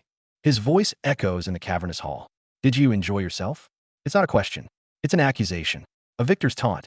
Adele looks up, tears tracing silent paths down her cheeks. But these aren't tears of surrender. They're molten, a mixture of rage, pain, humiliation, and a fierce, unyielding will. Her reflection shivers on the cold floor, beside the ghostly image of the Moretta mask, the symbol of silent acceptance. She's crying, but the fire in her soul is being tempered, forged sharper in the salt of those tears. Cesar watches her tears, and it ignites his final, maddening question. She didn't cry when she almost died. She threatened me with scissors. But now, he leans in, his whisper a venomous chill against her ear. There's nothing to cry about, is there? He's trying to devalue her pain, to frame it all as part of the game. But can he? When Adele looks up at him, her eyes blazing gold through the tears, who truly holds the power now? The real climax is just beginning. Just as Cesar was leaving the club, his most loyal, Hound Aguirre knelt before Adele. The red-haired beast, in the most steadfast tone, said, "I will escort you out." Back in the late-night corridors of the manor, Adele was drowning in waves of terror and humiliation. She knelt, struggling to breathe. One terrifying thought echoed. Asterisk he knew. He knew I was following him all along. Asterisk. Images of those invasive hands flashed before her. He'd warned her. Cross the line, and he'd ruin her. In that moment, she wanted to grab a bottle, to smash it all, to destroy every leering gaze that touched her. But violence solved nothing. She dried her tears, her gaze turning ice cold. Asterisco no. I mustn't fight. I must act the perfect lady. As long as I play Cesar's sister, someone will save me. Asterisk, it was a lifeline, even if it was a lie she told herself. I've been such a fool.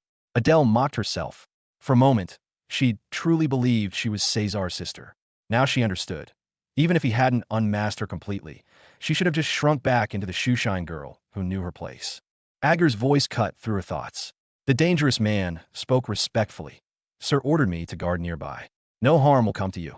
Watching this beast bow his head, a twisted sense of pleasure surged in Adele. Asterisk yes. Just like this. He is so powerful. Asterisk, she thought, and then she began to laugh softly to the empty air. But Cesar's punishment wasn't over. He deliberately produced a soiled shoe, asking if she wished to clean it. When Adele humbly said, "Yes, sir," he coldly dismissed her. "No, it's not worth the trouble." It wasn't just a command. It was the most elegant way to grind her back into the dirt. On the nighttime terrace, Cesar ordered her to follow. They walked in tense silence, only the sharp tap of their footsteps echoing.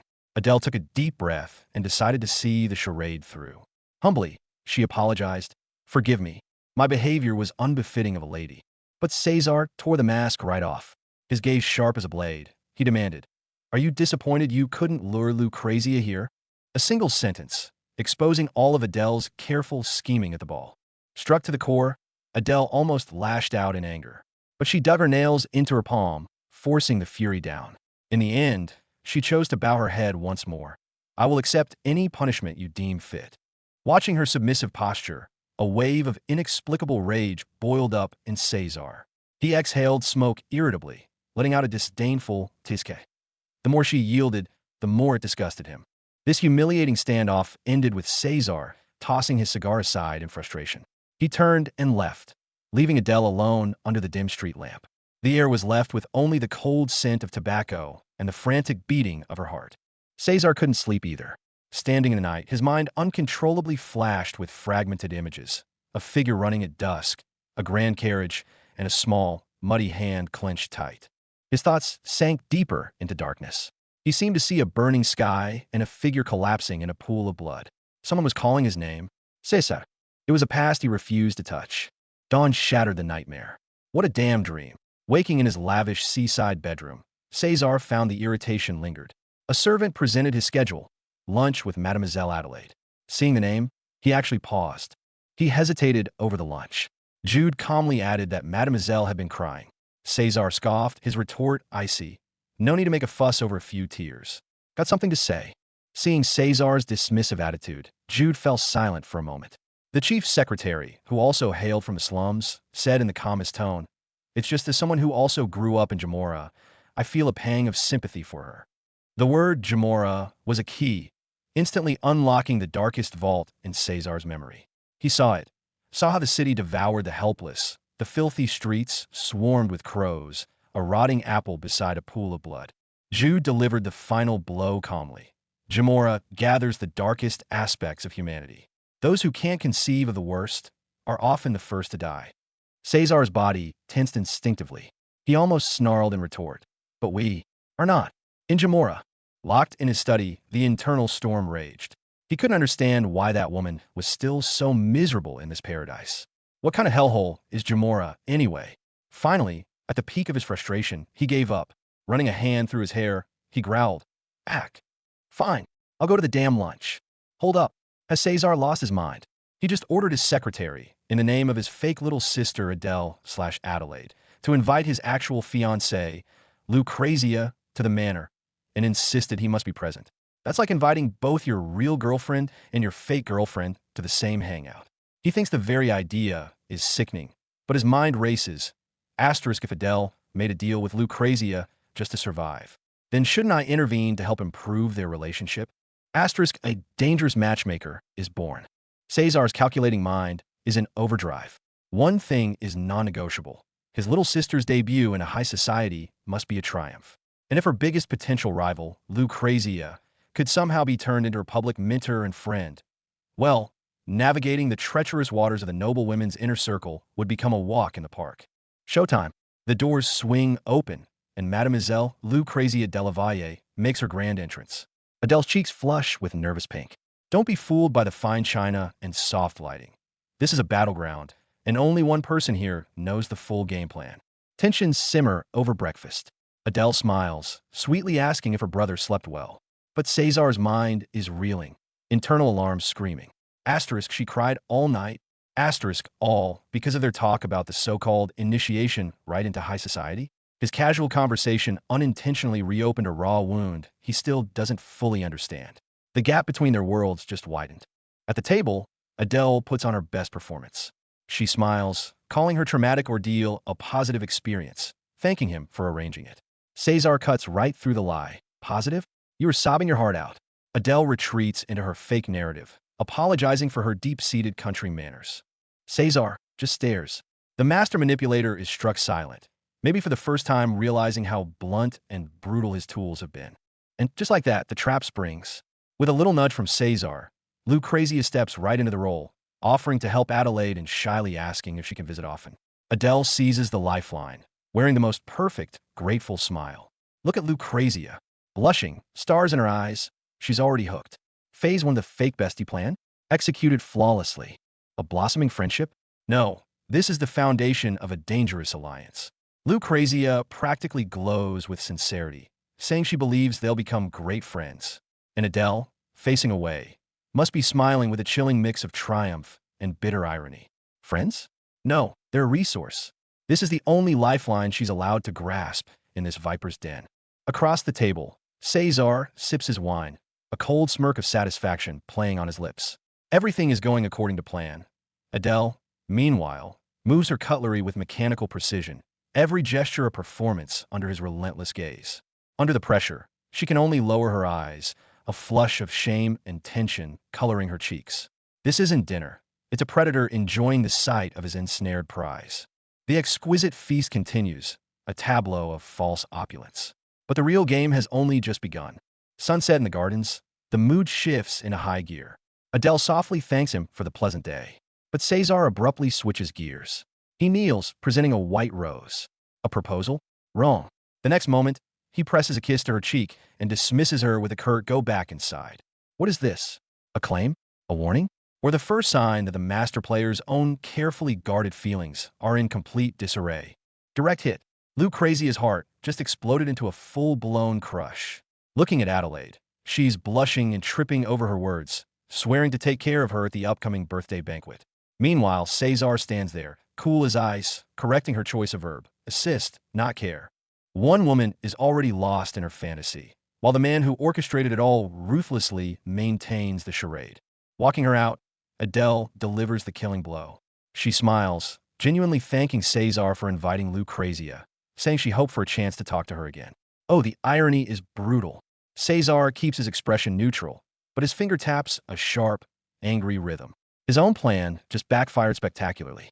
He invited a pawn to be used, and his fake sister wants the pawn as a real friend. This elaborate game is starting to spin wildly out of his control. The act is over. The moment the door closes, Cesar's composure shatters. He grabs Adele's shoulder, demanding to know what her problem is. She plays dumb, and it pushes him over the edge. In a flash, he's got her pinned against the wall. I'm asking about this irritating attitude of yours. The delicate facade of their contractual sibling relationship cracks, revealing the raw, volatile power struggle underneath. Adele is still acting. She clings to her submissive persona. Just tell me what you dislike. I'll fix it. This is the final straw that breaks Cesar's patience. Are you an idiot? He scoffs. Her feigned compliance is exactly what repulses him. And then he does it. He breaks the ultimate rule by addressing her. Asterisk Adele Vivi. Asterisk, the masquerade is officially over. It's the real them facing off. Cesar pushes, demanding a real reaction. Was it really that worthy of tears? He's not satisfied with the empty shell in front of him. He wants something, anger, tears, anything. He's trying to force real, raw Adele to the surface, to shatter the perfect, hollow imitation of a noble lady he created. He delivers the harshest blow yet. This is still better than that rotten imitation of a little sister. That's the nail in the coffin. Adele's facade crumbles. Tears well up as she finally breaks, admitting fault and begging for forgiveness. It's not the false sister apologizing. It's the bruised and battered Adele, bearing her most vulnerable wound to the very man who inflicted it. The atmosphere twists, turning dangerously intimate under the street lamp's glow. Adele places a hand on his chest, her voice a soft, dangerous whisper. Brother, you're right. I'll change. I'll meet your every expectation. I'll do whatever you want. Cesar counters with the ultimate, cruel pressure test. That should be easy then. If I told you to sleep with me, you'd say, yes, brother. He's wielding their darkest, most unspoken desire as a weapon, aiming to shatter what's left of her pride. And her reply is an atomic bomb. Of course, whenever you ask. Boom! Cesar's reality shatters. In the next instant, a devastating future flashes before his eyes. Adele in a wedding gown, marrying his political rival, Ezra de la Valle. Why didn't he think of it before? It's so obvious. Marry her off to someone else. Cut this dangerous, tangled bond for good, and still fulfill his family's marriage alliance. A new, ice-cold plan crystallizes in his mind. And in the same moment, another soul is burning in a private hell. It's Lucrezia. Her mind is a twisted reel of Adele, the wild girl with scissors at her throat, the poor thing crying alone in a crowd, the stubborn child who refused to lean on her. Her obsession has curdled into a single, sharp command inked in shadows. She will end up with Ezra de la Valle. Asterisk, because that's what I want.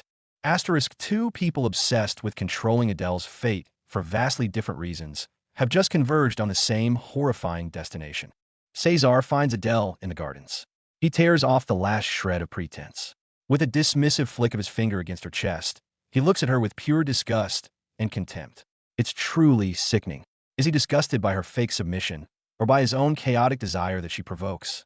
Adele's journey from shock to humiliation ends here. Her eyes clear of all warmth, hardening into glacial resolve. Forgive me, she says, but this isn't a plea. It's a declaration of war.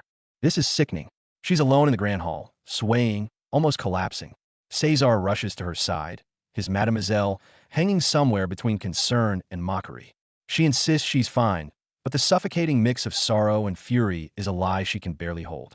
She swears to herself, all of this will change. Her heart raced, cheeks flushed. It's nothing to be shocked about. It's not surprising. She repeats it like a mantra. But the moment she turns to the man beside her, all reason melts away. How about we practice dancing? The words are casual, but the look in her eyes speaks volumes. This is no simple lesson. Time is running out. Adele knows she must completely reinvent herself into a lady in record time. From awkward steps to the first glimmers of grace, she changes into formal attire, practicing to the rhythm of imagined music. Each step lands with a tack of determination. As she plants the sunflower-adorned heel down, the reflection in the mirror transforms at breakneck speed. Outside the window, a silhouette watches. Is it a warden or a sentinel? The square at night is a painting. Lantern light flows across carriage windows, and a mermaid statue in the fountain regards it all silently. But when she appears, walking alone down the street, every gaze is helplessly drawn, crawling from the tip of her shoes to the crown of her head. This is her stage, and also a silent, all-encompassing scrutiny. The carriage procession to the banquet is at a standstill. Noble ladies inside complain. There are more guests than at last year's Duchess's birthday. Men in the crowds whisper a more intriguing theory. This party must be to celebrate Miss Adelaide's debut. Rumors ignite. The long-absent sister appears right after an engagement announcement. Someone lowers their voice with a knowing smile. They say the Duke of Bonaparte has spent millions for his Bella Stella. The party hasn't even started, and suspicion hangs thick over the manor. Crowds gather, whispering, he wouldn't do all this unless she is his real sister. Then, more salacious gossip. Word is he's had that Miss Lucrezia over to the estate a lot lately. Fact and fiction swirl, driving one girl to frustration. I just wish someone would explain what is going on. Only the green-haired woman gazes ahead with certainty. I'm sure everything will be revealed today. Light shifts, silence falls. Lilies are traced pure against the sunlight. A corner of an ornate gown rests still. All the clamor subsides for a moment, as if a magnificent prologue has ended. The real storm is yet to come. The ballroom is a glittering spectacle, but Genevieve is practically steaming in the crowd. She asks everyone, "Where's Lucrezia? You two move as one." No one knows. She even kept me out of her carriage, she fumes inwardly. A note saying today, we separate stings like a thorn. This flawless event is missing a key player from the start, and for a reason no one will say. Why should I mingle with the rabble? A contemptuous whisper cuts through some corner. Then, the herald's voice booms. His Grace Cesar Bonaparte. The whole room freezes. With the FWIP of implied motion, the man arrives. Impeccable uniform, brilliant blue hair, his steps a tap-tap that stabs the hush. He's here, and the polite facade is shattered. Under the spotlight, Cesar's entrance makes noble wives' circles combust. As handsome as ever, especially those legs. Hiding in shadows, they fantasize about him wandering the manor's shadowy halls. A close-up on his impossibly long, booted legs earns a collective gasp and a round of hi giggles. The noise fades as he stands atop the dais, surveying the crowd. His voice drops, cool and sharp. Dear counselors, civil servants, ladies and gentlemen, and the senior members among you who enjoy such soirees. First sentence, and the blade is already out. Cesar stands behind the podium to thunderous applause. His introduction is complete, but the air tightens. Unlike the Bonaparte heads who came before me, my birthday celebration this year, he deliberately trails off. Below, a lady with a fan shares a knowing smile with her companion. Their eyes gleam with anticipation and dark amusement. The main event is finally on its way. Cesar lets out a sharp HMPH at the inattentive few below. He rips the polite pretense to shreds. My lengthy preamble seems to bore you. Let's get to the point, then. You've all heard of me. But I have a sister. He pauses, his gaze like twin fires. Today's unprecedented banquet has but one purpose: to introduce her to the world. Every heart in the room skips a beat. With a smile that's both arrogant and anticipatory, Cesar gestures dramatically toward the back of the hall. Please give a warm welcome to my sister, who has come from afar. As his words fade, the sea of flowers on the floor seems to part. A black high-heeled shoe steps into the light with a soft, definite tap. A woman with a cascade of green hair, golden flowers threaded through it, slowly raises her head from the shadows. She steps forward. Adelaide, or Adele. Sea green hair, golden eyes, a gown of black and gold that holds entire constellations within its folds. The queen of the night herself descending. And above, Cesar's figure floats in the background, relaxed, as if admiring his most carefully crafted masterpiece at its grand unveiling. The whole of high society holds its breath. She becomes the eye of the storm. A man approaches, asking about distant Apollo. She smiles flawlessly, mentioning a cousin's villa there without a hitch. Meanwhile, Genevieve upstairs is in complete meltdown. Her chibi self is shocked to its core. Why did Lucrezia never introduce me to this woman? Adele's perfect performance isn't just mesmerizing the men. It's scrambling the plans of supposed allies. The web of schemes begins to tangle itself. But someone always tries to scratch the perfect surface. A man who thinks he has her figured out steps in, sneering about the country girl from 3 months ago. A brand in her pocket? He implies her origins cannot be washed away. He is mistaken. Adele's smile grows even more brilliant as she counters with lethal grace. You're in the way, sir. When he persists, she drops her bomb with a feather-light touch. If I were lying, I'd be thrown into hell by now. The words drain the color from his face. She gives a satisfied humph. See? Her disguise is bulletproof. A grand ball calls for a romantic interlude. A distinguished young gentleman extends his hand to the most dazzling jewel in the room. His voice is velvet. Young ladies' hearts would break if a man as brilliant as you were cast into hell. He bows. Might I then request a single dance? He expects a blush, a smile, an acceptance. Instead, a beat of stunned silence from every watching man, denoted only by a row of and a distant psychic scream. Her response was clearly, not what they anticipated. The men are utterly, completely besotted. What beauty! What pride! An extraordinary woman has entered high society. Just one dance. All I want is to hold those shoulders. They're drowning in their own adulation. Even the observing ladies can't deny it. My God, she's magnificent. No wonder every man is captivated. In the crowd, Genevieve has had enough. That's it. I have to go and speak to her. She pushes forward, determined to confront this flawless enigma herself. Genevieve is frantic, her red hair practically crackling. She tries to barge through, only to be blocked by two imposing attendants. "Excuse me, let me pass," she all but shouts. Just as her frustration peaks, a calm, elegant voice cuts in from the side. "Madam Genevieve?" Genevieve whirls around.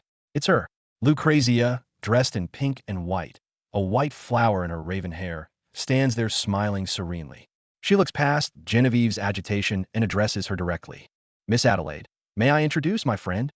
Her gesture points squarely towards the eye of the storm, Adele herself. Genevieve finally confronts Adele face to face. Her inner voice screams, "This performance is flawless, worth every piece of intelli I gathered." Outwardly, she's all respectful grace. "Genevieve Malatesta, at your service." Adele, no. Adelaide dips her head with perfect poise. "Adelaide Bonaparte, the pleasure is mine." Up close, her beauty is even more breathtaking, and Genevieve is ready to swoon. Adele extends a hand, her invitation deceptively gentle. "Would you care to sit with me?" It's a question with the force of a command. The dangerous game at the heart of this ball has just welcomed its first naive and utterly devoted pawn. Adelaide just played a masterstroke of seeding protocol and claimed the social throne so effortlessly. Lucrezia's face says it all. That vacant spot screamed that the fake sister outranks her. A cuckoo has laid its egg in their carefully built nest. Just look at that widening eye. She's rattled. Cuckoos and vultures? What a thinly veiled insult parade. These nobles are calling Adelaide a greedy parasite and a lowly scavenger. But our girl's simple pardon is laced with venom. The trap is being set, and they're the ones about to fly into it. Genevieve is trembling, a fragile canary desperately trying to hold its ground. But her raw honesty earns only a sharper barb. Her orange hair is indeed like a canary's, beautiful and meant for a cage. The cold command, "Move aside." It's a brutal dismissal. Just a little high society joke. The men laugh, trying to backpedal. Adelaide has had enough. "Your jokes aren't funny." Her gaze cuts like steel. "And I see perfectly well you're treating me like an idiot." The verbal slap echoes across the hall. Mic drop. Things are spiraling. Whispers ripple through the ballroom. Who dares be so rude to a Bonaparte? They've stirred up a hornet's nest. Even the staff is shaken, murmuring about informing Lord Caesar. Inform him? Oh, he's going to love this. The bullies flee, their hollow apologies trailing behind. But it's Adelaide's gentle, "Don't let their pathetic remarks touch you," that breaks Genevieve. Lucrezia never once defended her. In this moment, the fake sister's kindness wins a very real ally. Think they're discussing art? Think again. This is a shadow war of shipbuilding timber, shallow water fisheries, and trade alliances. Adelaide and her rival are locked in a silent duel of geopolitics. The bystanders are completely lost, whispering. What are they even talking about? Welcome to the real high society. Trying to flatter and trap her? Adelaide tosses their praise right back with a lethal smile. "In your eyes, I must be Beatrice herself." Subtext: mortals shouldn't dream of touching a goddess. One line, and the entire room is struck silent. This is Adele's deepest fantasy. Not the cutthroat ballrooms, but the quiet peace of a streamside or a gentle boat ride with a gentleman. It's the serenity and grace the Shoeshine girl Adele never dared dream of, the fragile oasis she risked everything for. The first major suitor enters the ring. Ezra, the noble poet, is smitten. He weaves verses, calling Adelaide his olive branch crowned maiden, and vows to follow her to hell or heaven. Romantic? Absolutely. A massive problem for Caesar? Oh yes. Ezra's confession lands like a bombshell. "Miss Adelaide." His soft call of her name hits like a thunderclap. She's stunned. This isn't just a flirtation. It's a declaration of intent that threatens to blow Caesar's entire house of cards sky high. Speak of the devil, and he shall appear. The king of hell himself makes an entrance, just in time to hear his sister being serenaded with hellbound vows. She even teases him about it. Caesar's hand twitches near his dagger, his smile frosty. So, the king of hell has made his appearance? The duel begins. Let's be real. Both Cesar and Ezra are proud, distant, and dangerously alluring. One offers to follow you to hell, the other calls it a fool's temptation. The real question, Adele, is which fool here is truly, irreversibly tempted? Because you're playing with fire from both sides. Cesar strikes back. He strides over, offering his hand. A waltz? The message is crystal clear. Mine? It's a declaration to Ezra and the whole room. When Adele takes his hand with a gladly, is it an act, or her heart's answer?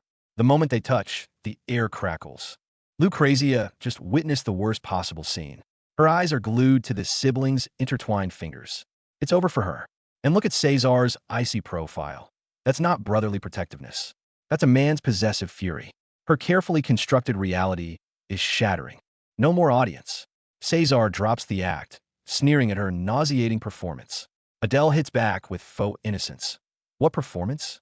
I am Hurt Kropka. The power dynamic shifts instantly. She knows how to push his buttons.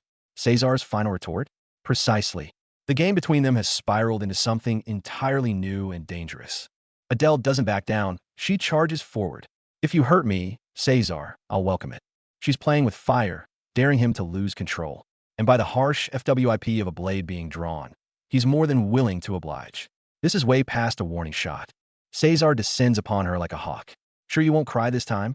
A taunt about her past tears. Adele blushes, her response a lethal mix of shyness and boldness. What if I sneak into your bed? The air freezes. The forbidden line has been crossed, with a smirk. She opens her arms to him. Cesar mutters a warning about their positions, but his hands betray him.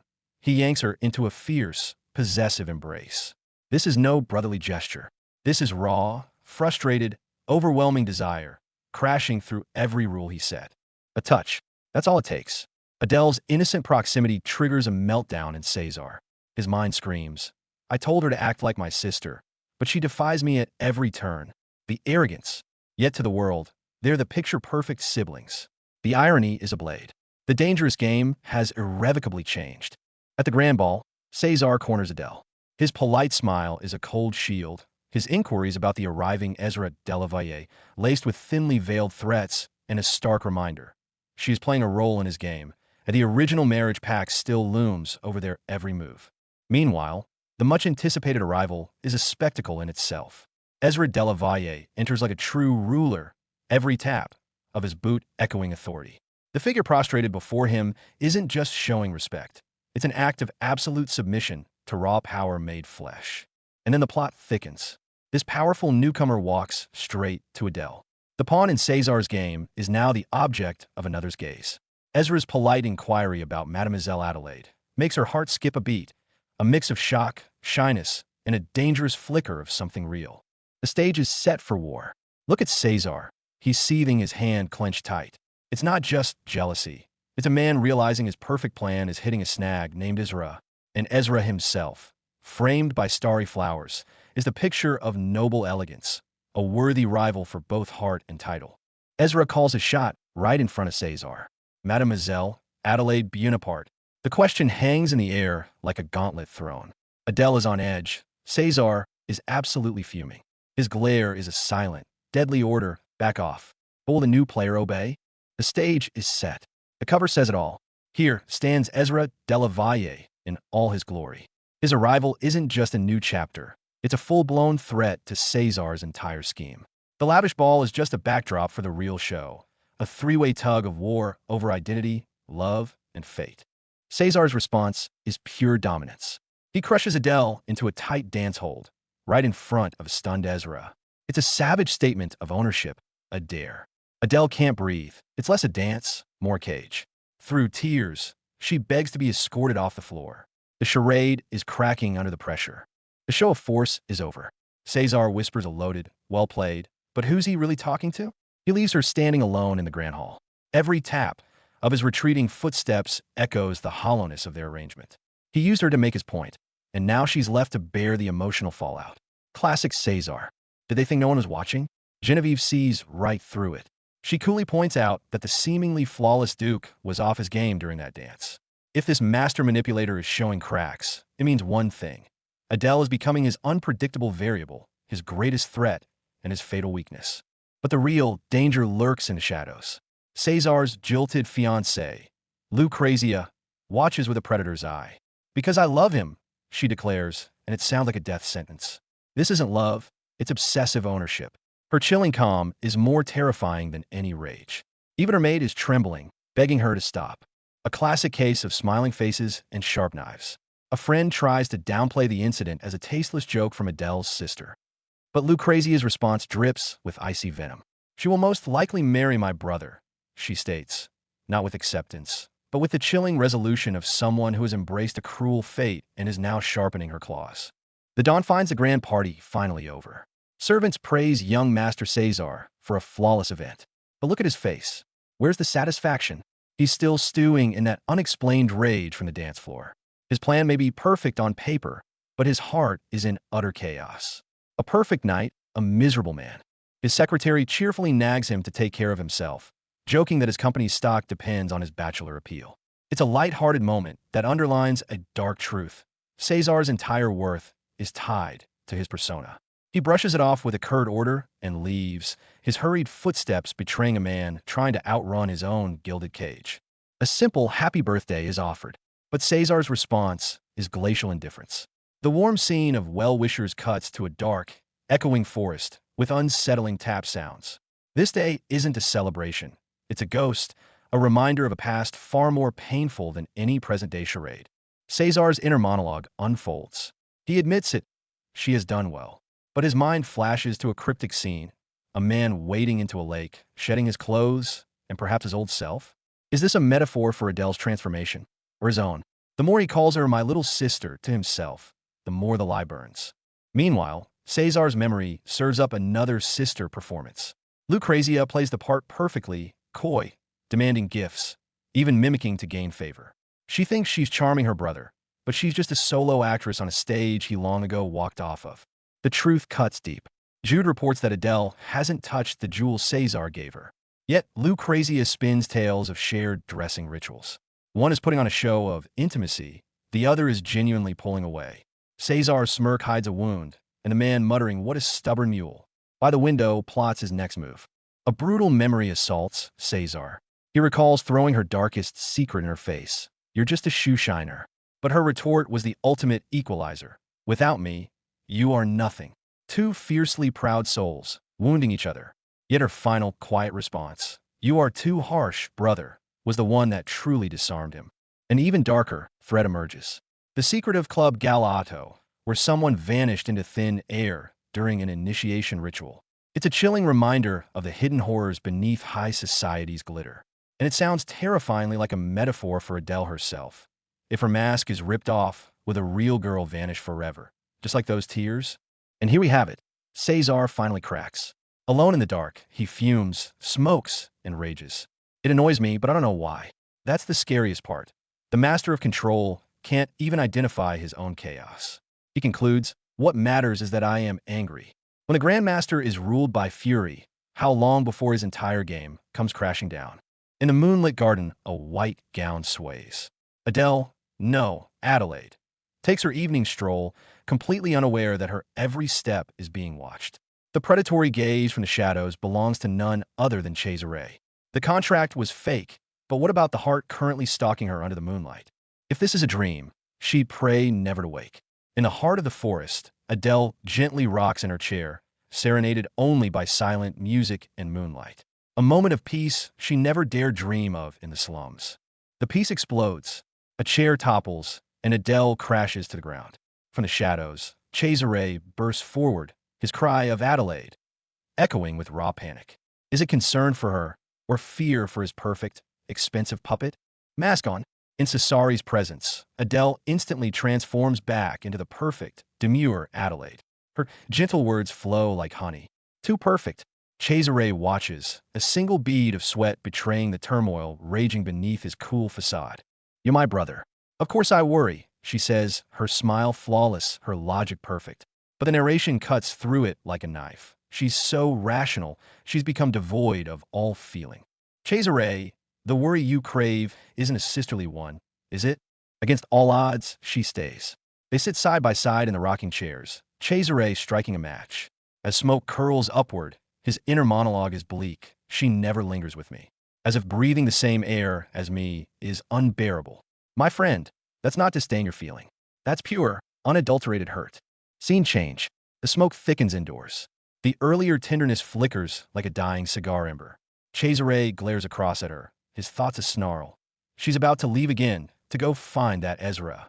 The jealousy is practically dripping off the panel.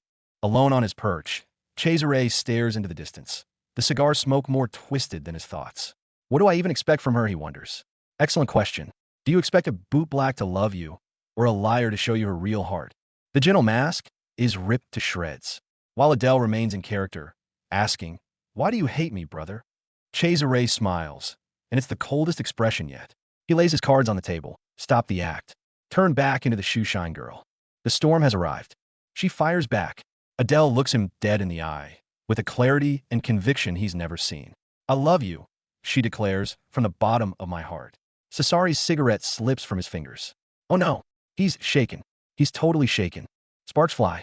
A hat is thrown skyward, its lining bursting into flames. Cesare leans in, closing the distance between them to a breath. He asks, "Even if I do this?" The air crackles with electricity. He kisses her, right there, in their secret garden, under moonlight and petals and the unyielding truth of a kiss. She whispers against his lips, "May I call you Cesar?" Not the familial Cesare, but the equal Cesar. The contract, from this moment on, is fundamentally broken. And then, paradise plummets into hell. Adele lands a shocking blow on Cesare. She smiles, a chilling new emptiness in her eyes. What a pity. He roars, "You're insane." Yes, she is. The heart you've endlessly pushed and pulled is finally cracked under the pressure, and madness is spilling out. The war moves indoors. Cesari's insults are honed like blades. "You must be thrilled to be sold to a noble, huh?" Adele looks up slowly, her eyes terrifyingly hollow. What's the difference between being sold to a noble or a brothel? No matter how much you dress up, your true nature is unchanged. She just drove a dagger straight into his deepest, most festering wound. Cesare plays his final, nuclear card. That hypocrite Ezra will abandon you in a heartbeat if he finds out who you really are. Adele, your pupils just dilated, didn't they? This isn't just about losing a suitor. If the secret gets out, you lose everything. The standoff intensifies. He warns her to hide her true self from Ezra. A vicious jab that reveals Cesari's twisted fear. He's terrified. Terrified that she might actually find genuine respect and love elsewhere. A hallucination? A dream? Cesare seems to see Adele again, seated calmly amidst burning embers like a ghost awaiting judgment. A caption floats above her. "Being with you always puts me in a bad mood." A loaded statement. Is it the sister Adelaide feeling stifled, or the contract lover Adele suffocating in agony? Seasons change. The social season arrives. Spring strolls, autumn walks alongside. These seemingly idyllic scenes are just the calm before the ultimate storm. The grand Bonaparte cavalcade is about to begin. Our two leads, one consumed by rage, the other living on a knife's edge, are about to step onto the most dangerous public stage of their lives. The real show is starting now. Fireworks paint the night sky above the glittering estate, a picture of perfect celebration. But down at the gate, one night's frantic apologies fall on deaf ears, met only by another's chilling silence. Even his horse is panicking. He stammers, "I never thought it would be this serious." Something is very, very wrong. Riding lesson? More like a disaster. The instructor's sweating bullets, practically throwing his hands up. "I can't teach her this." Adele screaming internally, "Yeah, you're right, but hearing it is so annoying." The kicker? The horse is always well-behaved except when she rides it. What does that say about her? We see her shaky dismount. It's way too high. For a girl from the slums, a real horse is a terrifying beast. Her hands white-knuckle the reins. Asterisk, I couldn't have ridden before. I'm from the slums. Asterisk, but in a blink, that mask is back on. She turns to Cesar with a sweet smile that hides a landmine of a request. "Brother, could we ride together?" He's floored. What? Her excuse is perfect. Carriages are slow. She can't be late. She wants his guard, eager, to escort her. The horse trembles. Cesar, stunned, says it all. This is trouble. Cesar tells her to trust her instincts and, let's go. One moment of trust, the next disaster. Horse and rider plummet off a cliff into roaring rapids. At the last second, Eager catches her. But what does Adele say? Luckily, I don't need to swim. It's not summer. Eager's shocked. You can't swim? Her reply is ice cold and deadly revealing. I can. I'm used to swimming in the river. Slum survival skills activated. A rare moment of quiet by the sea. Eager admits a small fear of the water. Adele teases him about imagining sharks, insisting she's not child. But then, in a near whisper, the real truth comes out. It's just the sound of the sea. For a girl from the grime of Gimor, this vast, roaring unknown is another kind of enemy to face. Just as the mood softens, a sudden shift. Adele whips her head around, eyes wide. Behind them, a squadron of riders burst from the forest like dark lightning, hooves churning mud. It's not a leisurely trot, it's a charge. Eager echoes the panic. What are they doing? This is no casual ride. This is a threat, and it's barreling straight for them. The scene widens, it's a race. On a coastal boardwalk, for riders fly. And, surging ahead of the pack, Cesar. His gaze is hawk-sharp, that smirk pure dominance. The race. He's not just riding, he's staking his claim. Dynamic blur on the hose hammers home to sheer, breakneck speed. He is in control, and he wins. Of course he wins. Victory for Duke Bonaparte. He raises a triumphant fist. Every inch the dazzling aristocrat. The crowd murmurs admiration. First again this year. Such class. But the loser is furious, sweating and spitting. Your horse is too fast. It's cheating. Cesar's answer? A cold, dismissive smirk. His victory always leaves a trail of envy in its wake. Flush with victory, Cesar's in a rare, playful mood, teasing Adele about getting her own horse. She complains about the cost, thinking he can laugh and joke with people, but the thought barely forms when his expression morphs. The warmth vanishes, replaced by a blade-sharp glare that pins her in place. She recoils, startled. What just triggered that switch? In the hallway, Adele's mind races. Asterisk, what's his problem? I was just fascinated. Asterisk, but aloud, it comes out as a quiet complaint about his constant coldness. Cesar says nothing. Then, out of nowhere, he lowers his gaze and offers an invitation that feels more like a challenge. Mademoiselle, would you like to gallop away together? Her stunned pardon hangs in the air. Behind his lowered lashes, something dangerous stirs. Facing Ezra, another suitor, Adele's smile is perfectly polished. He boasts about his riding skills, and she thinks he's comforting me. But then she turns it around, testing him with a sharp question. Are you good enough to beat my brother in a race? He's taken aback, but ends with a confident smirk. I wouldn't say no. Watch her. She's no longer just playing a part. She's starting to play the game. Cut to a scene straight out of a dream or a chase. On a sun-drenched beach, Eager and Adele ride as one. Their horse leaping through the air. She shouts with exhilaration. He holds a sword with fierce focus, and she clings to him with a radiant, genuine smile. Sparkling flora surrounds them. Is this an escape? A reckless ride? Or the moment something real ignites? A cliffside path. A single rider charges down, straight into a blinding core of light. There, Cesar holds Adele in a desperate embrace. She looks up, her eyes shining brighter than any star. The final panel is her smile. Pure, joyful, untroubled. I will. She begins. Well, what? Bet everything? Is this smile the real her, or the most dangerous mask of all? Adele turns, her ponytail a whip of resolve. Her eyes hold a new, steely glint. She places her bet with Eager. Next race, my money's on you. Then the chilling command, make him eat dust. There's no question who he is. A girl answers with a dutiful smile.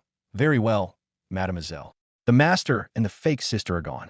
In their place, co-conspirators. The war has moved to the racetrack. Journey's end. Nestled between mountain and sea, the opulent Stellone resort awaits. Its gilded gates creak open with a weighty sigh. This is where you'll spend the social season, Eager states.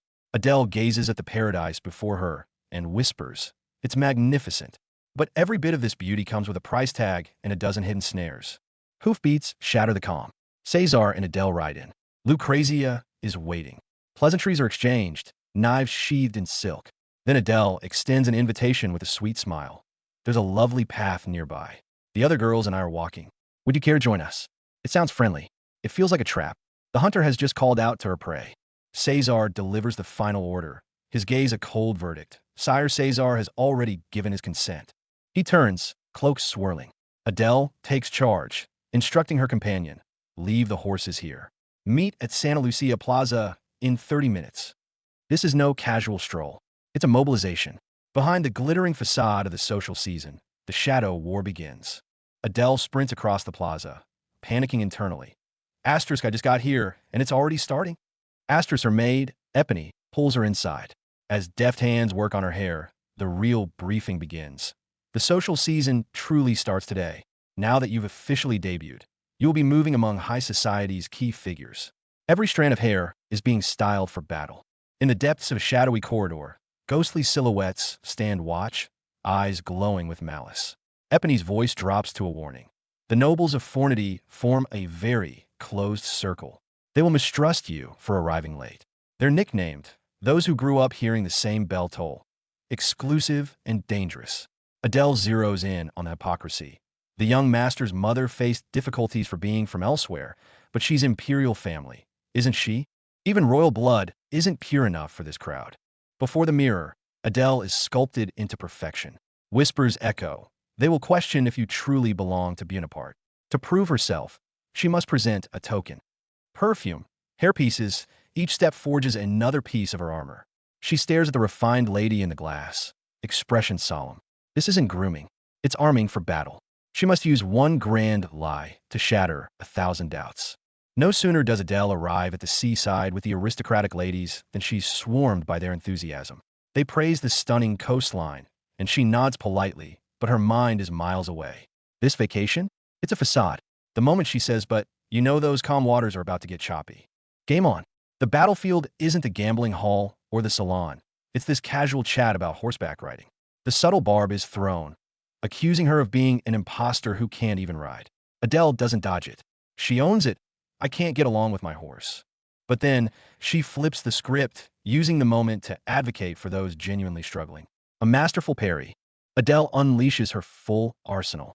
She publicly addresses Cesar as my brother and hints at a family-driven political solution. This move silences the Duchess and sends a clear message. She and Cesar are a united front. No room for interference. The final blow? Blood is thicker than water, a warning to all outsiders. Battle lines are drawn in the world of jewels. Someone recognizes the origin of her ring and immediately starts probing about a matching blue diamond. Adele's response? A nonchalant may need to check my jewelry box. An epic shutdown. The other lady is seething internally. She doesn't even know what she owns, but she dares play this game? Help is here. Adele is being absolutely drained by the overzealous curiosity of the ladies. They circle like vultures, probing every detail. A welcome voice interjects, suggesting they stop and enjoy the scenery. Meanwhile, Adele's inner monologue screams for relief. This high society relaxation is more exhausting than polishing a dozen shoes. The trap is set. The lady with purple highlights directly invites Adele for a solo trip to the lighthouse. The others cheer them on. On the surface, it's a friendly gesture, but Adele senses the undercurrent. Internally, she wants no part of it, but her response is perfect. I'd be delighted. This isn't sightseeing, it's a carefully baited hook. From a sharp-tongued battlefield to a serene garden. A gentle tap on the shoulder from the blue-haired lady. Her praise is sincere, genuine. You are impressive, a true Bonaparte. After navigating a world of fake smiles, such direct recognition hits differently, and a rare, flustered warmth spreads across Adele's face. The mask is off. Beneath, a saccharine smile. The purple-haired woman drops the pretense. We're friends, aren't we? She asks before unloading the real punch. But your jealousy when I'm close to the Duke, it shows. The blue-haired Adele reels, her composure shattered. And the scariest part? Someone is watching this precise moment from the shadows. A predator relishing their prey's panic. 1 second, false sisterhood. The next, a heel comes stomping down from above. The purple-haired woman's attack is brutal, violent, tearing through grass and flowers. Pinned to the ground, the blue-haired Adele can only seethe in confusion and rage. What twisted game is she playing? Before she can even fully rise from the dirt, Adele looks up and locks eyes with an achingly familiar figure. Ezra de la Valle, hovering in the air, looking down at her. That single, loaded word holds recognition, shock, and a depth of emotion she dares not explore. The moment hangs suspended in air, charged with the weight of everything unsaid. Adele pushes herself up from the grass, fear still lingering in her eyes. But in a flash, that fear is replaced by a sharp, golden glint of defiance, like a cornered cat. The figure floating above her, whose face initially held a faint, ambiguous smile, watches it slip away, replaced by a look of intense, focused gravity. The air crackles with unspoken tension, the calm before the storm. He descends the steps, looking down. His expression is pure ice, his inner monologue a venomous dagger. All that effort for nothing. See? The earlier warmth was a facade. But in the next breath, he bends down to the kneeling Adele, his voice laced with false concern. Are you hurt? The emotional whiplash is Oscar-worthy. A dramatic crack sound, a twisted ankle. Part of the act? Ezra rushes forward to help. And that's when Adele drops the act entirely. A cold smirk appears as she confronts him, asking a question without so much as a greeting. Remember that tense look at the banquet? Well, now it's payback time with interest. He's still clinging to his story, claiming he's here at Lou Crazia's request. Adele just smiles, her words cutting through the flimsy lie. Shouldn't you have waited for her to arrive? I sent for you? Stop pretending. Their chance encounter turns into a demolition derby of his pride. No more hiding. Adele calls out Ezra's true motive for being in Fornacia, to dodge his betrothal to her sister. Ezra is equally blunt in return. Rumors of their match abound, but he won't marry under these conditions. He freely admits his collusion with Cesar. The sheer directness and nerve of it takes even Adele aback. Round 2. Adele goes on the offensive, mocking Ezra's high opinion of himself. Before he can recover, she declares her terms. This arranged marriage means nothing to her. She's here for family, period. That's the final straw. Ezra erupts in anger. You think a country girl like me is beneath you? The kill shot. Adele's gaze is stone cold as she delivers her verdict. No man in Fornacia is worthy to have me as his wife. Her ultimatum follows. Give up any idea that I need you or that I'll settle for this marriage. Ezra is utterly shell-shocked, his face flushing, his mind reeling. All he can manage is a feeble echo. Does this mean you won't marry me? The family shackles. The sacred contract. This is their iron cage. She asks the impossible. Can you truly break the bond that binds our families? We've enjoyed the privileges our ancestors built. We can't pass this absurd legacy down. The scene shifts. Ezra's face is etched with pain. That quiet forgive me. Is it guilt for betraying the contract, or agony for failing her heart's call? He kneels, not for a marriage contract, but for a misunderstanding. Ezra sheds his title, his pride, and apologizes sincerely for ever believing the rumors that slandered her. Adele watches the once haughty man bow his head to her, and a crack forms in the ice around her heart. Her offer of starting over isn't a marital renegotiation. It's a plea for two hearts at last to meet as equals. All the schemes, the tests, the battles seem to meld away in the sunlit garden. He's no longer the haughty suitor. She's not the imposter noble. A true gentleman offers his hand, asking if he may escort her back. In this moment, for the first time, it's simply Ezra and Adelaide. A pure and deeply perilous new beginning. Look at this scene. Our shoeshiner girl, who clawed her way out of the gutter, is now being escorted down a forest path towards the sacred city. She's murmuring about how it's an honor to help. The aristocrat's polite veneer is really starting to stick. That white city on the horizon, Adair, is the stage she's about to step onto and the ultimate gamble for her future. Standing beside her, Cesar's gaze is probably a mix of satisfaction and cold calculation. The mood shifts instantly. One moment, it's thank you so much. The next, this blonde noble is spouting poetic lines about awakening in the heart of Ada. As he recites, he casually places a hand on Adele's shoulder. What's the game here? Testing her cultural literacy or probing her boundaries? Look at her stunned reaction. That hit her just as hard as a slap. Holy smokes, that escalated quickly. In a few short exchanges, they've gone from polite escorting to an intimate embrace. There's Adele, nestled in his arms, and it's impossible to tell if that look is part of the act or genuine feeling.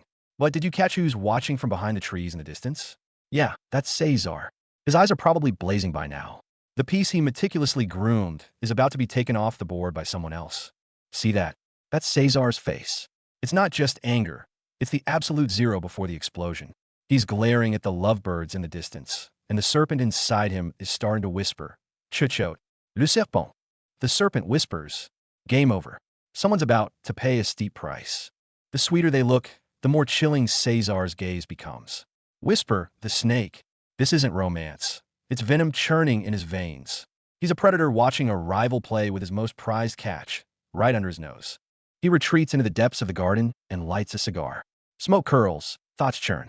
He mutters to himself, this is for Miley. Who's Miley? A name, a plan, or a blade he's about to throw into the works? Watch closely. Cesar Bonaparte never just sits back and takes it. He's here. Cesar blocks the gate, like a parent catching kids misbehaving. Ezra and Adele nearly jump out of their skins. And with a smile that doesn't reach his eyes, he compliments them. You two seem to be getting along well. You can hear the razor's edge in that tone. Adele panics. She scrambles to explain. She was just helping. He sprained his ankle. Look at her sweat. Is she scared of Cesar's jealousy or terrified he'll see through the cracks? She's covering her tracks, and the lie is making her own skin crawl. Conflict goes nuclear. Cesar's tongue can draw blood. His icy congratulations twists Ezra's "I walked her home" into a filthy innuendo. Ezra's face burns crimson, not from bashfulness, but from utter humiliation and rage. Ezra explodes. Why are you always like this? And Cesar? He only smiles more provocatively. You know me so well. Interested in me? Master-level psychological warfare. He even pulls out this strong denial means affirmation card. Watching from aside, Adele's sharp gaze takes it all in. She understands she's also a target in this game of humiliation. Ezra finally realizes he overstepped. He turns to Adele, apologizing with a gaze full of tenderness and regret.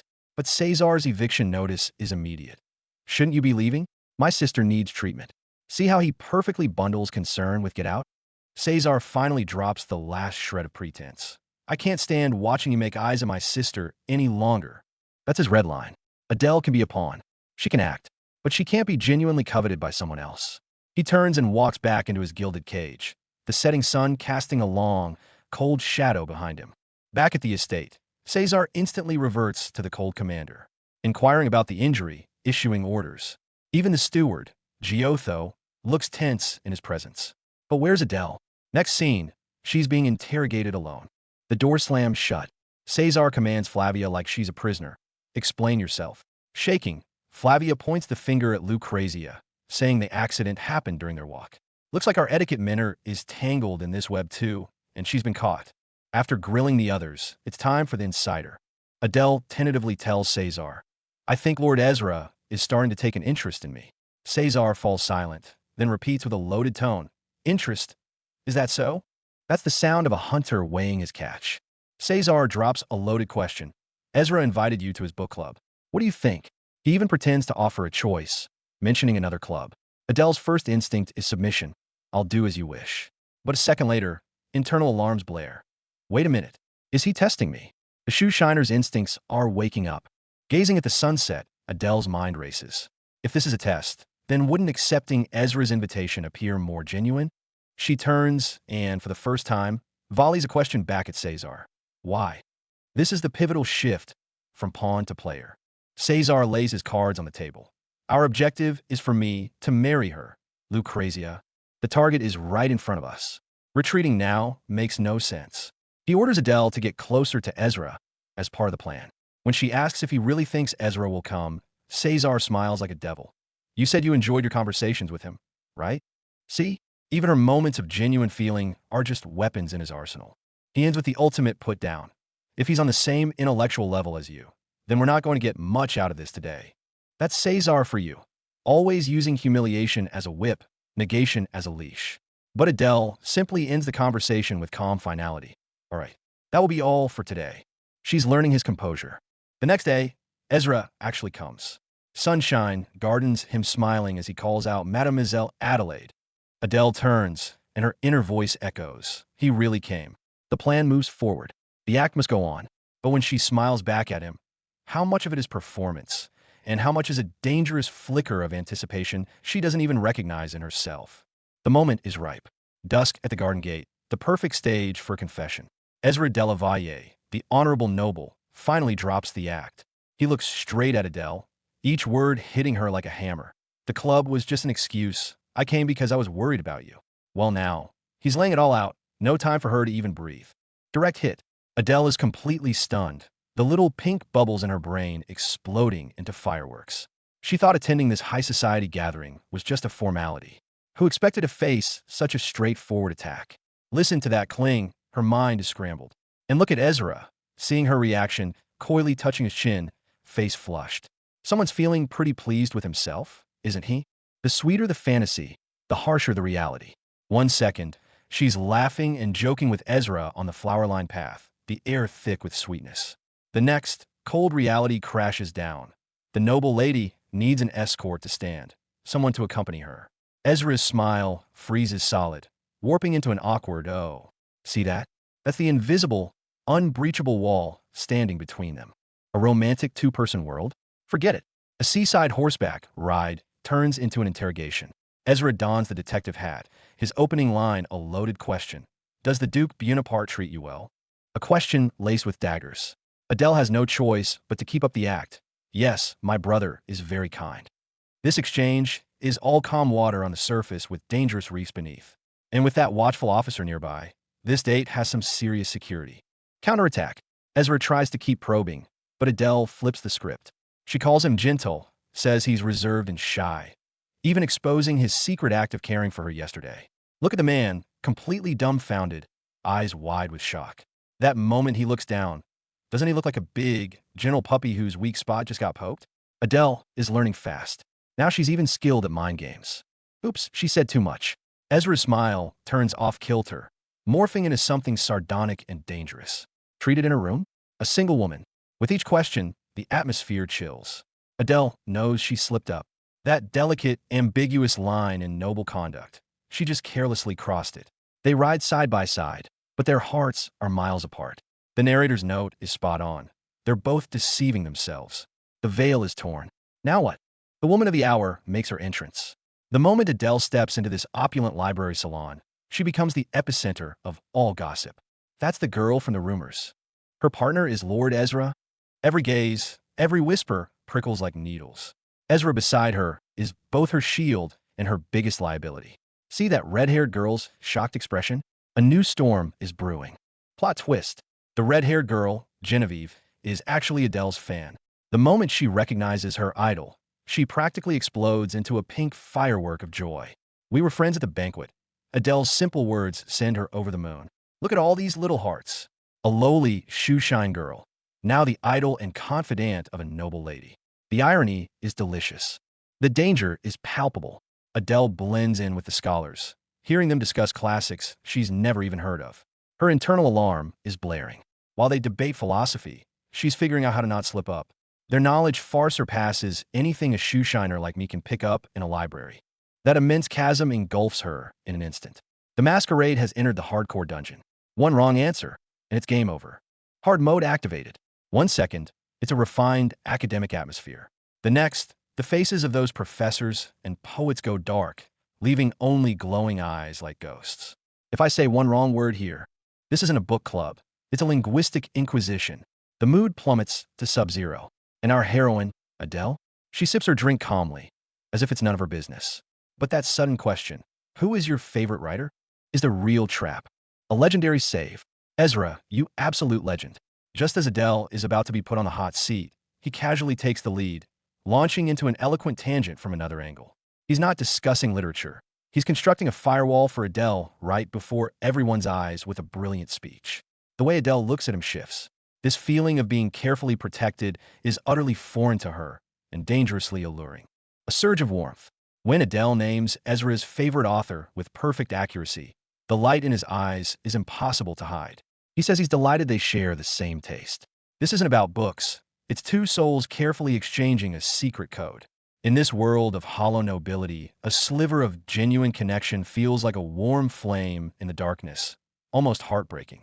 The mood shifts on a dime. The warm harmony shatters. A woman idly fanning herself casually drops a word. Jamora. The room falls silent. That word is Adele's true origin, the past she's desperately trying to bury, the ugliest scar beneath all the splendid finery. And now, someone is about to rip it open in public. The dagger is drawn.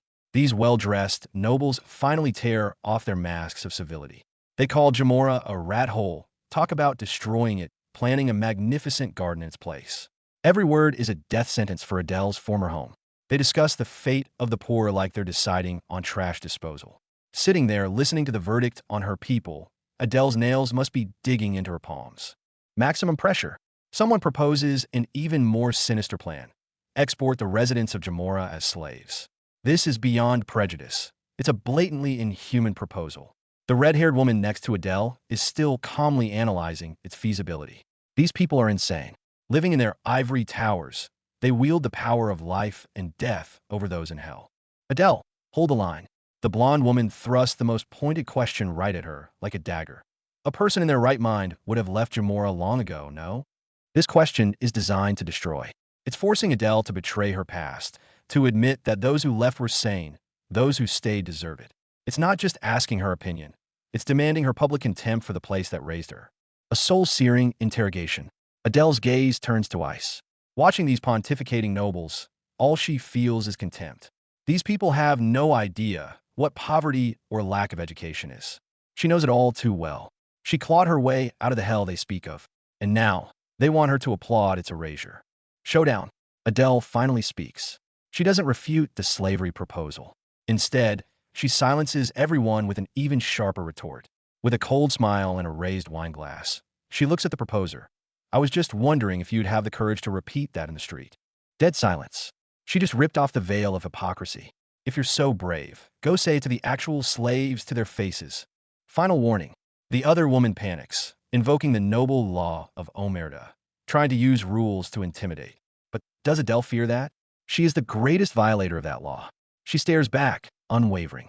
This battle, her battle, has just begun. As a fake heiress, she has lanced the filthiest boil of high society. What awaits her now is likely the wrath of an entire class. The counterattack is swift. A red-haired noblewoman slams the table, screaming that the common folk are all potential criminals. Why should they be treated well?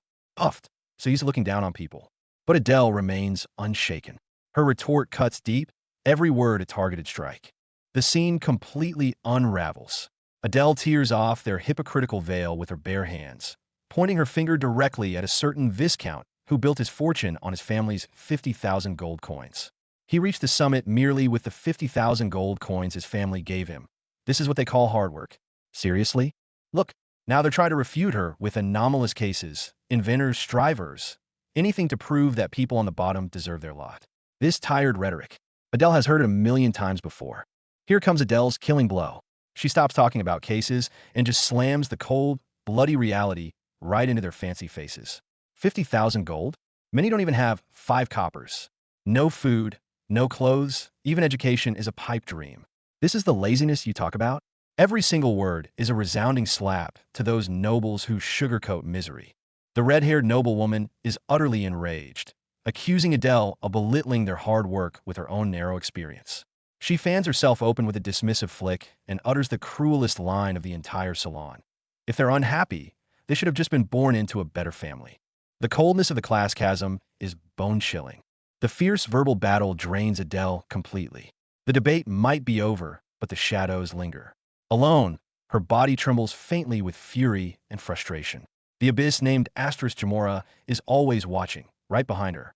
And then, gentle Duke Ezra appears. He offers a glass of water, a simple act that feels like a beam of light pushing back the cold. He looks at Adele and says he knows she has things to say, that he wants to talk privately. In a salon full of malice, this kindness feels priceless. In the cold night air of the balcony, Adele finally lets her guard down. She confesses to Ezra that the shadow of Jamora has never left her, towering over her like a giant spiderweb, suffocating her. She even asks, tears in her eyes, "Do you too think someone like me has no right to speak?" In this moment, she is the vulnerable Adele, not the powerful Adelaide. Ezra looks at her, his eyes filled with sorrow and compassion. He says, "Mademoiselle Adelaide, you're on the verge of tears."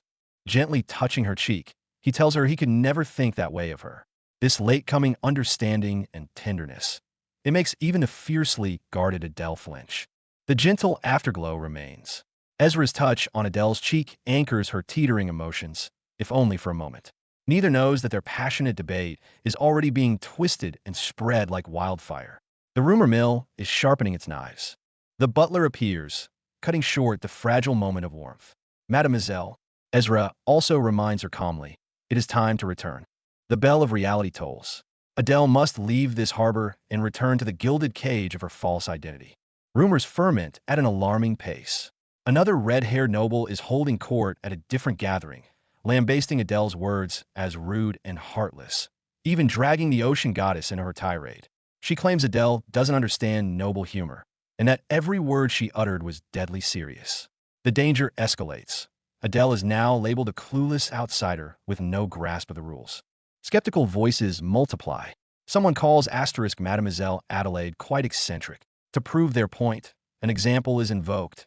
The duel, a nearly extinct tradition in high society.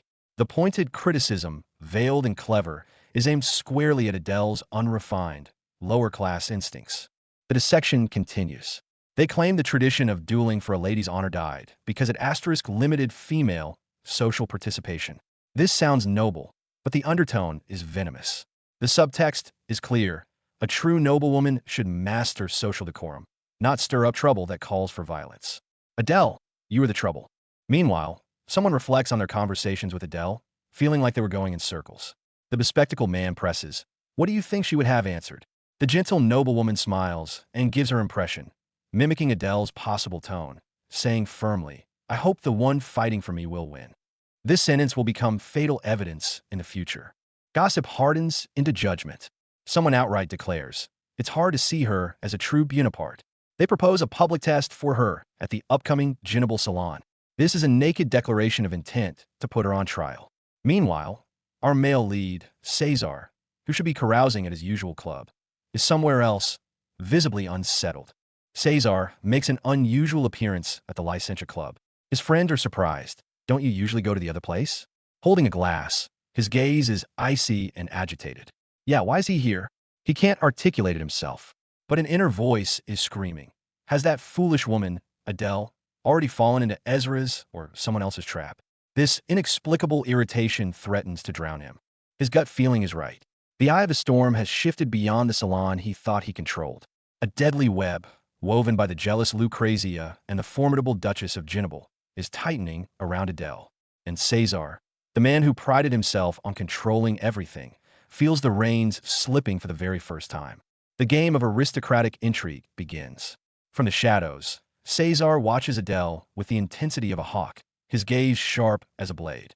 Interested, is he? He murmurs, a flicker of unnamed emotion tightening his chest. Downstairs, Ezra offers his own invitation to the club O'Hara. Every word is a loaded choice. And Adele? She stands poised, a storm raging silently within. Ezra invited you too. So choose. Echoes in her head. Perhaps I should accept his invite? Every option is a step into a hurricane. Cesar lays his cards on the table. He tells his grandmother the plain truth.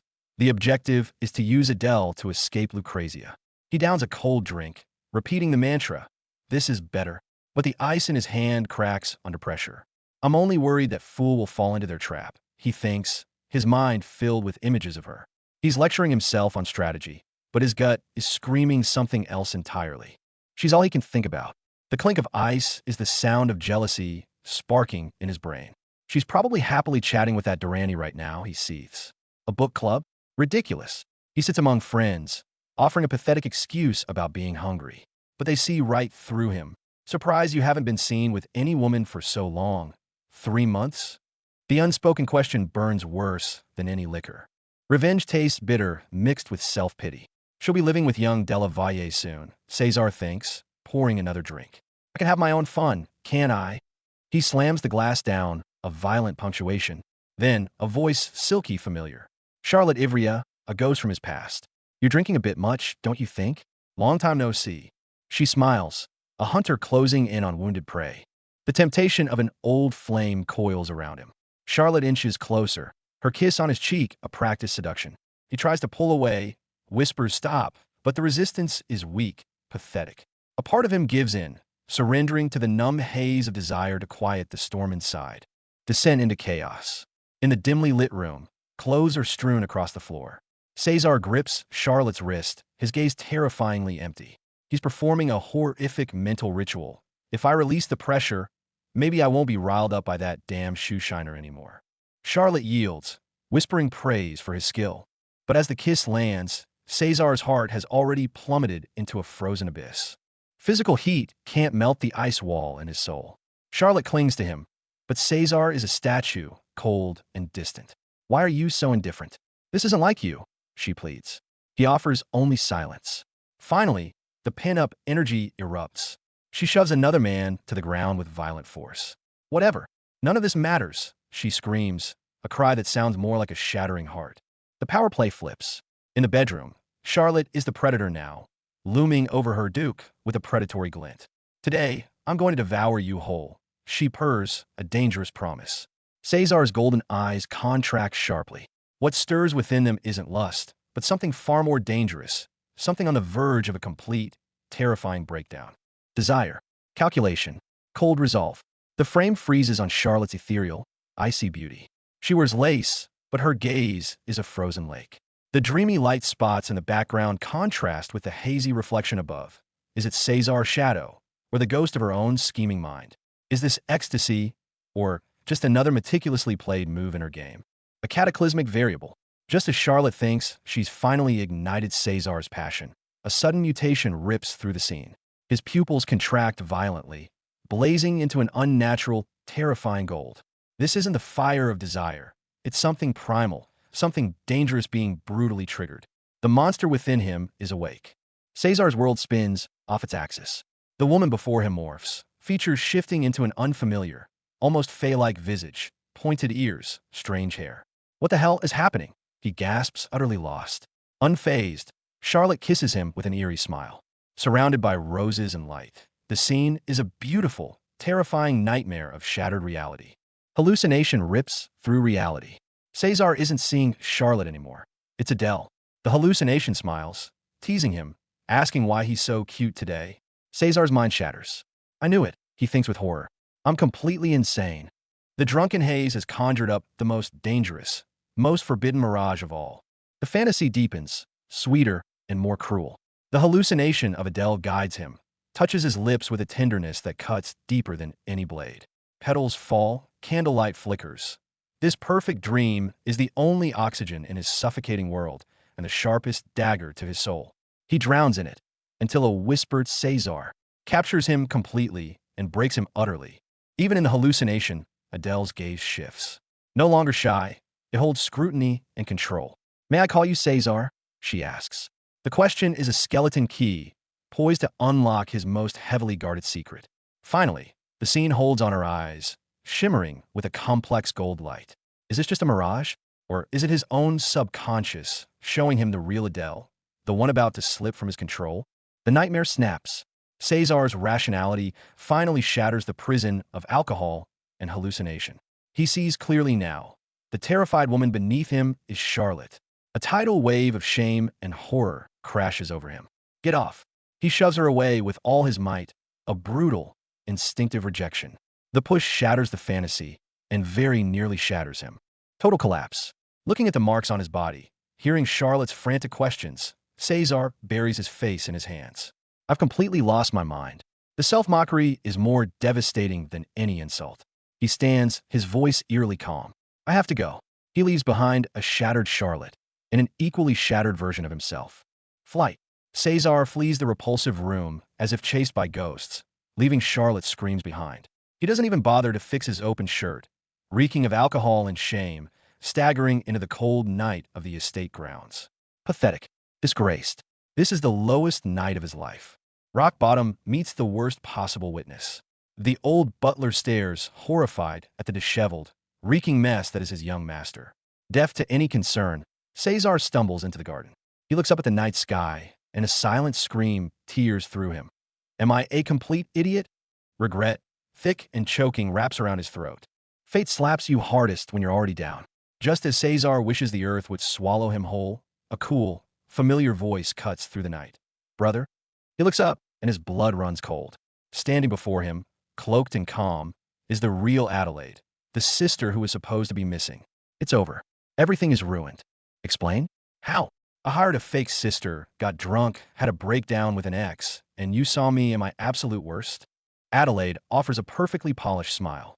I have no right to interfere in your private life, she says, but her calm, assessing gaze cuts deeper than any blade. Cesar is utterly defeated. Her final offer, fine, come sit for a bit, isn't peace. It's the beginning of the Inquisition. The siblings' secret game now has its most dangerous player at the table. In the quiet corridor at night, Cesar does something unexpected. He offers to have Holt keep Adele company. This uncharacteristic gentleness makes her forget even the pain in her ankle. Watching him, a thought crosses her mind for the first time. This cold, controlling man might just be capable of understanding her, but the truth always cuts deep. Cesar's patience runs out instantly. He demands to know why Ezra had to intervene. Adele has no choice but to confess. A salon discussion spiraled out of control. Those lofty nobles were casually discussing eradicating Jamora, the slum she grew up in, with utter contempt, a past she desperately fled yet can never truly abandon. Listen to the vision of the nobility. Some propose turning the slum into a garden. Others suggest intensifying the labor. But the coldest, most brutal blow comes from Adele herself on that stage. Suppressing her rage, she asks in the calmest tone, a question straight from hell. Why not just export them as slaves? The room falls silent. The fake noblewoman, a former Shoeshine girl, just used a single line of sarcasm to rip the skin of hypocrisy off high society. That slave theory explodes the salon. Those noble lords have never heard anything like it. A young noble slams the table, furious, berating Adele for her limited experience and narrow opinions. The irony? A girl who truly climbed from the absolute bottom is being accused of not understanding life by a crowd who's never known hardship. And in the shadows of a bar, a red-haired girl watches silently, sensing the storm brewing. In the night garden, Cesar listens to Adele's account of her salon exploit and replies with icy disdain. That's all? His tone is dismissive, as if commenting on a spilled teacup. But as she turns to leave, he stops her. He asks a question that sounds nothing like him. Can you not just turn the page on the past? What lies beneath? An order or a hint of an impulse he himself doesn't even recognize? Cesar finally tears off the last mask. Staring at Adele, he asks the soul-rending question. Why do you choose to cling to a painful past? And Adele, the girl from Jamora, meets his gaze with unprecedented firmness for the first time, declaring with conviction. Because you are a Bonaparte now. This is no longer a disguise. It's a declaration of war. Using the identity he gave her, she's challenging the rules he set. Did alcohol actually make Cesar human? Watching his silent profile, Adele gets the absurd notion that he's trying to understand her, even offer a solution. The thought is so ridiculous, she can't help but let out a soft laugh. Yet this fleeting, alcohol-induced understanding feels like faint starlight in the night sky, stirring something deep within her. In the ambiguous night air, Adele suddenly leans in, promising to tell Cesar a secret. Her eyes gleam with a hint of mischief. Do you know the second thing I've loved since coming to the Bonaparte Manor? Cesar heises a varibro. Then, with a light laugh, she reveals underwear. Not jewels, not gowns. Underwear. Intimate, personal. The answer is both innocent and devastatingly intimate. Standing before the luxurious mirror, wearing underwear with no holes and real lace for the first time, Adele should feel blessed. But her reflection plunges her into an icy sea of memories. For the poor, the parts of the body no one sees are the first to be forgotten and neglected. This newfound dignity only reflects the indelible shame and pain of poverty she can never erase. She will never forget. Memory and reality intertwine. Dressed in finery now, she desperately misses the days in Jamora, discussing books with friends. Back then, her body was weary, her underwear worn, but her soul was free. Now, surrounded by luxury, she feels like a canary trapped in a gorgeous cage. The contrast is so stark, it brings tears to her eyes in the dead of night. The breakdown happens in an instant. A noble's casual joke lands like a sledgehammer, shattering the dark memories of Jamora in Adele's mind like glass. She screams internally. How can this fragile, shattered version of herself ever become the perfect Bonaparte? Meanwhile, in the dark garden, a whisper echoes. Your plan might be more difficult than you thought. Trapped from within and without, her world is teetering on the edge. The true mastermind appears. Grandmother Eva, the silent queen of the family, calmly interrogates her grandson, Cesar. She demands details of Ezra Della Valle's involvement. Cesar wearily covers his face, trying to hide his turmoil. But Eva's mind flashes back to an intimate moment between Adele and Ezra, the blonde youth tenderly cupping Adele's face. Everything seems to have already derailed from the original plan. Cesar warns Adele, you'd better not get too attached to Ezra. Adele counters with a chilling metaphor. A drowning person has no time to see who's offering a hand. Just like when I grasped the hand you offered me. Her words are a double-edged sword, acknowledging he was her lifeline, while hinting that this salvation itself sprang from a deadly abyss. Their relationship was a perilous fall from the very beginning. A new storm brews. A red-haired girl, Genevieve, receives a formal invitation from the Bonaparte household. The message is almost rudely brief. Come tomorrow at 11. She looks at the note and smiles with clear insight. This is the way of the top-tier nobility. They never adapt to others. They make others adapt to their schedule. A new game of high society is about to begin. A luxury hotel, VIP reception lounge. The red-haired Genevieve is stunned by the opulence before her. It even surpasses the grandeur of the top-tier De La Valle estate. But the blue-haired lady escorting her is deeply puzzled. How could a girl raised in the countryside be so ignorant of basic etiquette? Unless her past country life was never that of an ordinary commoner to begin with. Everything is meticulously arranged. The exclusive, lavishly decorated private dining room. Maids pushing silver trolleys. A handsome steward inquiring softly about her drink preference. For Genevieve, this dreamlike scene is a romance she's never experienced, a feeling of being cherished. But beneath this romantic bubble lies the beginning of another round of probing and deal-making. At the dining table, the atmosphere is warm, almost unreal. The red-haired girl is sincerely invited to visit anytime, and told the chef is a true cordon bleu. Overwhelmed, she exclaims, "You're inviting me to your home?" The response is simple yet strikes deep. "We are friends, are we not?" The word friend, in the cutthroat world of the nobility, it's a dangerously luxurious concept. The warm bubble bursts with a pop. Genevieve's sharp gaze lands on the bandage around Adele's ankle. She cuts to the chase. It was Lucrezia, wasn't it? When she speaks that name, followed by Omerta, the code of silence, the air freezes. Adele's silence is the most damning confirmation. Beneath the surface friendship, the hidden poison thorn is already bared. Adele apologizes to Genevieve for her probing. But Genevieve smiles and tosses back a question. "Aren't you her friend, Madame Genevieve?" Then, casually, she reveals the key. "That was until someone called me canary and not cuckoo." The shift from being an objectified plaything to a respected individual. This change in nickname exposes the true nature of her relationship with Lucrezia. She was never a friend, just an admired collection piece. The dagger is drawn from the scroll. Genevieve completely rips off Lucrezia's mask of hypocrisy. Lucrezia's approach wasn't about matchmaking. It was a meticulously calculated move. Her goal, to utterly disrupt the social order of high society by swapping dance partners, isolating and humiliating Adele. This isn't a prank. It's a declaration of silent social warfare. Lucrezia's gentle blade is finally ready to draw blood. Adele is still learning how to be a noble. But what she doesn't know is that the real viper is already weaving its plans behind her. Lucrezia, his seemingly gentle fiancée. Her obsession runs deeper than anyone imagined. 10 years ago, the fateful encounter. 8-year-old Lucrezia, among the flowers, calls out his name for the first time. From that moment, her world narrowed down to him alone. An innocent beginning.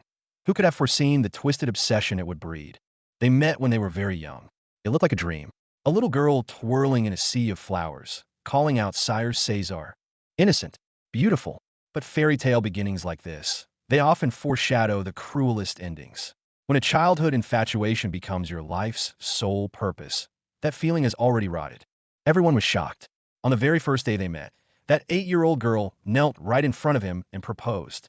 "Marry me." Can you believe it? This wasn't play. This was Lucrezia's first declaration of war, her first attempt to brand Cesar as her possession. But Cesar's response? Cold, ruthless, dripping with aristocratic cruelty. "I don't need a woman who would be useless to the Bonapartes." That sentence was an ice blade, shredding the little girl's every fantasy. Her smile froze, the petals fell. This is the logic of their world. From that day, the little girl was gone. In her place arose an avenging goddess. Lucrezia buried herself in books, consumed by a feverish need to learn. Economics, politics, territory. She needed to know everything about his family. She would become useful. She would become impossible to ignore. This is where the tale truly begins. She succeeded. With this relentless, obsessive drive, Lucrezia didn't just reach the academic summit. Even Cesar's Stellone Enterprise had to consult her. She became the most brilliant, most formidable woman at his side. This is her secret weapon. Not beauty, but this resilience bordering on madness. She forged herself into a blade sharp enough to wound him. Someone's getting nervous. Hearing this story, the mastermind who wanted to keep her enemy close is having second thoughts. But the real old fox cuts right to the chase. Lucrezia is child's play. The real trouble is the trap they've already walked into. The invite to the Salon Genable, that's a summons to a battlefield. You think that book club argument was an accident? The intelligence war begins. Genevieve makes her move. She uncovers the opponent's fatal weakness with surgical precision. Duchess Palmina is addicted to gambling. When your enemy's vice is laid bare on the negotiation table, the battle is already half won. That's right. Lady Palmina doesn't just host salons. She runs a casino. She especially loves games involving huge bets. What does that mean? It means she doesn't just want to humiliate you. She wants to bleed you dry of your last coin. This is the true game of the high society, hitting where it hurts the most. A few days earlier, one viper had already slithered her way to another. Lucrezia met with Duchess Palmina. Look at that confident smile on the Duchess's face. She's just waiting for the prey to walk right into the trap. My dear, you look so downcast. Is there something you want to ask of me? She doesn't even bother to hide the trap now. Back with Cesar, cracks are appearing. His meeting with his old flame, Charlotte Ervia, has only fueled Lucrezia's obsessive surveillance. You should go rest, your grace. Beneath that gentle concern is a possessive control about to boil over. Something's wrong. A report comes in from the watchers. Cesar left Charlotte alone. He went back to the hotel. Back to the hotel? Those words strike Lucrezia like a bullet, shattering her composure. The truth, or the truth she's convinced herself of, explodes in her mind like poison. Who would he go back to the hotel for? Who else? That fake Adelaide. Jealousy, fear, blind rage consume her. I refuse to believe it. Has he fallen for that imposter? Madness, fueled by jealousy, dictates her next move. If you're protecting her, then I'll destroy her completely. She calls for paper. Destination, Duchess Palmina. A plan for Adele's public humiliation is officially set in motion. Madame Lavena is right. It's absolutely necessary. The negotiation begins, laced with lethal intent. The Duchess smiles, dangling the bait. Let Adelaide come to my salon this season. Probes, pressure, a deal. But Lucrezia knows better. There's no free lunch in this world. I cannot help you without compensation. What she wants is far more than a simple humiliation. Lucrezia reveals her trump card. A group of reclusive, top-tier potters that Cesar's family is desperately trying to control. This is no longer a petty scheme. It's a strategic masterstroke aimed at his foundation. Your proposal changes everything. She just handed Duchess Palmina the sword to strike at Cesar himself. The deal is sealed. Two scheming women swear an oath before the goddess of the oceans. Deal. A simple word, yet it seals the fate of a carefully orchestrated hunt targeting Adele. From this moment, it's not just one jealous woman she's up against. It's an entire web of power and profit, woven to strangle her. Storms are brewing on multiple fronts. While Lucrezia plots, another old flame, Miss Charlotte, takes center stage in the courtyard. In front of everyone, she slaps Cesar hard. What was that behavior a few days ago? Old wounds, fresh anger, detonate right then and there. Boom! The church is about to explode with tension. The purple-haired maniac, Lucrezia, corners Cesar with a barrage of accusations. She's livid, demanding to know why he left before everything went down and how he dares show his face in her church. The green-haired girl next to her, probably the real Adelaide, stares in shock, face flushed, a single bead of sweat rolling down. Struck to the core. And Cesar? Barely dressed, his gaze is pure, oppressive ice. But wait, Ezra is here too, hidden in the shadows, reeling. So, he was with her? His knuckles are white with jealousy. Get ready. A brutal, no-holds-barred confrontation is about to shatter this holy silence. Scene change. Private quarters. Maximum humiliation. Cesar's words are pure venom. He tells Adele with infuriating casualness that her rough, dull hair doesn't excite him. That's all. And he has the audacity to reach out and touch a strand. Adele fires back. But is that my fault? Then, snap. She erupts. Eyes blazing, jaw clenched. She shouts, if you're a bastard, have at least a shred of principle. This isn't flirtation. It's emotional demolition. Again, in the middle of a grand hall, Lucrezia is publicly cornering Adele. You think you're the only one with status and money? She shrieks. Ezra behind her looks on in awe. But Adele, queen of the gutter, stands her ground. Ice cold, she counters. If you insist on a reckoning, save it for when we're alone. Lucrezia pushes harder. Why? If you've done nothing wrong, clear it up now. Just as it's about to blow, a sharp interruption. A bespectacled, blond man cuts in. What is this racket? The mass has begun, keep it down. His gaze, razor sharp, lands on Adele. Mademoiselle, Adelaide? Oh no, that look. Does he know? Corridor showdown. The queen has arrived. Lucrezia, clad in a black dress with a pink rose, commands a space. She corners Ezra. Sire Ezra, I demand an apology for what happened. Ezra just smirks lazily. Ah, so what do you want then? Lucrezia falls silent, but her green eyes hold a resolve sharper than any blade. Finally, she delivers not a request, but an order. Cool me. Play with me. Now. This isn't a game. It's a counter hunt, and the invitation has been issued. The game begins. An opulent private room, for players, a dealer poised. The tension is palpable. Cesar, with his blue hair, rests his chin on his hand. 3 cards face down before him. A smirk plays on his lips as he addresses someone. Likely Ezra. She didn't miss you, Cesar. Then, a self-deprecating addendum. Such is the fate of successful men. Listen, folks, this isn't poker for chips. This is a high-stakes game for a woman's heart and 2 men's pride. The poker table has devolved into a trash-talk war zone. These nobles have no filter. A purple-haired woman, Genevieve, complains about her first slap, only to be shut down by blonde Ezra. Have you no shame, saying such things in front of Mademoiselle Adelaide? Ezra fires back. You brought it up? Are your ears just for decoration? Insults about lack of conscience fly, met with even cruder retorts about a third leg. The dealer, fed up, drops the ultimate bomb. The whole world knows Ezra's a virgin. Savage. And through it all, our girl Adele watches, a chessboard masking half her face, her eyes sharp. She knows the truth. This isn't poker. It's a grudge match disguised as a card game. The stakes are skyrocketing. Someone's trying to bluff with a measly 9 of diamonds and 7 of hearts. Get an apology with this? Doubt creeps in, but Cesar is unshakable. A calm, I'm in, and a green chip clinks onto the pile. The whole table follows. The pot swells into a mountain. The blue-green-haired woman, Genevieve, sees the writing on the wall. The pot's enormous. I fold. Smart move. But that sharp smile on Cesar's lips sends a chill down the spine. What unbeatable hand is he hiding? The ultimate comeback. The opponent slams down a heart flush, declaring victory with a smirk. Adele's eyes widen in shock. Just when it's all over for Cesar, the man leans back, a kingly smirk on his face. Pardon me, but I have a full house. 3 threes and 2 eights. A full house beats a flush. I win. 3 simple words that silence the room. Even Lucrezia is stunned, thinking he could beat a flush with a full house. Unbelievable. Cesar, you absolute monster of the felt. Total domination. Cesar shows 2 pair. His brown-haired opponent, Ezra, casually lays down a straight. I win again. Deal the cards. Continue. Chips fly and tumble to the relentless chant of continue. Continue. This isn't gambling anymore. This is Ezra systematically dismantling Cesar, grinding his luck and pride into dust on this table. A miracle followed by divine abandonment. Cesar laments the sea goddess's neglect. Then BAM. 10, JQK, 8 of spades. A royal flush. The holy grail of poker. The crowd gasps. He must be cheating. But Cesar's reaction? A lazy wave. Take your chips and leave.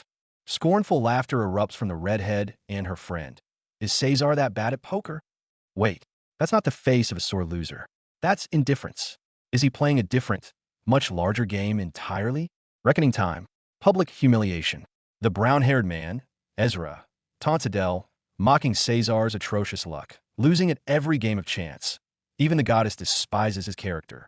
Lucrezia cackles with glee. Cesar, however, turns to her. You found your smile again, it seems. She confirms, smug. Then his tone shifts, his gaze chills. I saw Sire Ezra strip you bare. I'll let it slide this time. A casual sentence, heavy with meaning. A warning and a declaration. I see your games. And the power to forgive or punish rests with me. A clandestine talk under the moon. Says Adelaide is a cigar. Is molki curling. Adele, ever perceptive, asks, you seem irritated? He exhales a single word. Yes. Why? He doesn't say. But this conversation is headed for turbulent waters. Truths and secrets are exchanged under moonlight. Cesar admits his fairness is a performance for the people. Keep it secret, but Adele cuts to the chase. Still, you were genuinely angry with Sire Ezra, weren't you? He tells her to keep that secret too, then deflates her. It was written on your face. A final, barbed jab. My little sister is the troublesome type I see. He's probing, observing, and in his own bastardly way, inching closer to her real heart. The beginning of the end? Adele finds their previous heart-to-heart absurd and repulsive. Cesar pushes her. Can't you just turn the page? Silence is her answer. Then, from the shadows, a third voice delivers the killing blow. Jude? Sire Eger has made his report to you about what happened that day, correct? It's over. Whatever transpired between the fake sister and the real noble Ezra that day is now on record. A crack has appeared in Cesar's perfect control, and he can't stand it. A soul-searing interrogation. The veneer of class is ripped away. Adele, or the real Adelaide, challenges Cesar. Why didn't he condemn her for not acting noble? After a struggle, he confesses the prejudice once etched in his bones. I used to think the common folk were poor because they were lazy. He believed hard work was the only answer. This confession is a condemnation of his own past, and a dagger to the heart of Adele, the former pauper playing noble. Her silent, bowed head says it all: shock, sorrow, and a world of complexity. A moonlit confession? No, a moonlit verdict. Cesar's golden eyes gleam dangerously. But if you want my opinion, he pauses, watching Adele gaze at the water. Even the most persevering woman from Jamora couldn't have escaped without me. He's declaring himself the author of her destiny, the sole master of her world. And Adele, staring at the moon's reflection, whispers, "And this is not the gilded cage I dreamed of." One demands control, the other craves freedom. Beneath the romantic moonlight, an irreconcilable conflict churns.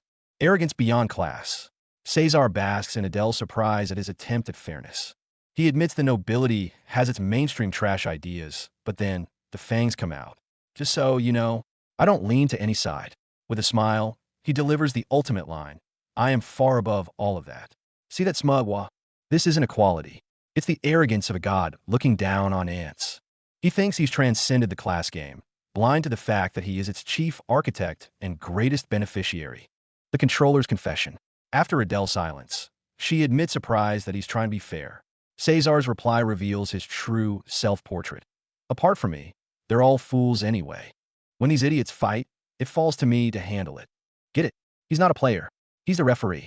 The player outside the board. The order above the chaos. Any special attention he shows Adele, it might just be a controller's fascination with his most challenging piece. Ultimate irony. A dark transformation warning. The former cobbler's daughter, hinting at Adele or someone in her shoes, once beneath a noble's toenail, now lets out a maniacal cackle from within high society. She scorns all highborn nobles as foolish mortals. The panel below shows her past, Boiwoi cobbler self, creating a hellish contrast. This isn't a triumph.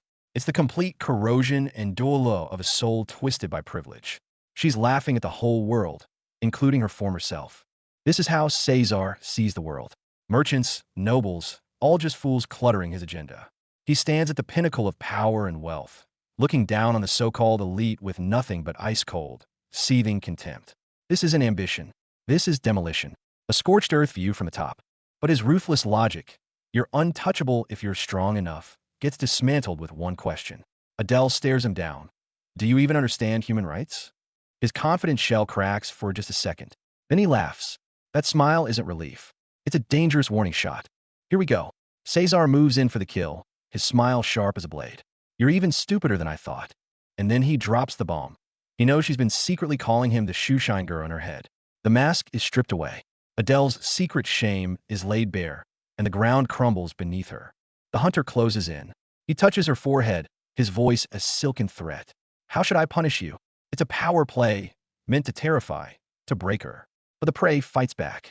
She opens her eyes, and in those golden irises, he doesn't see fear. He sees a desperate, final resolve. Reversal. Cesar thinks he's in control, but Adele unleashes. A blinding surge of golden energy erupts, blasting him back in a spectacular explosion of raw power. While he plays political games, she brings magic to the fight.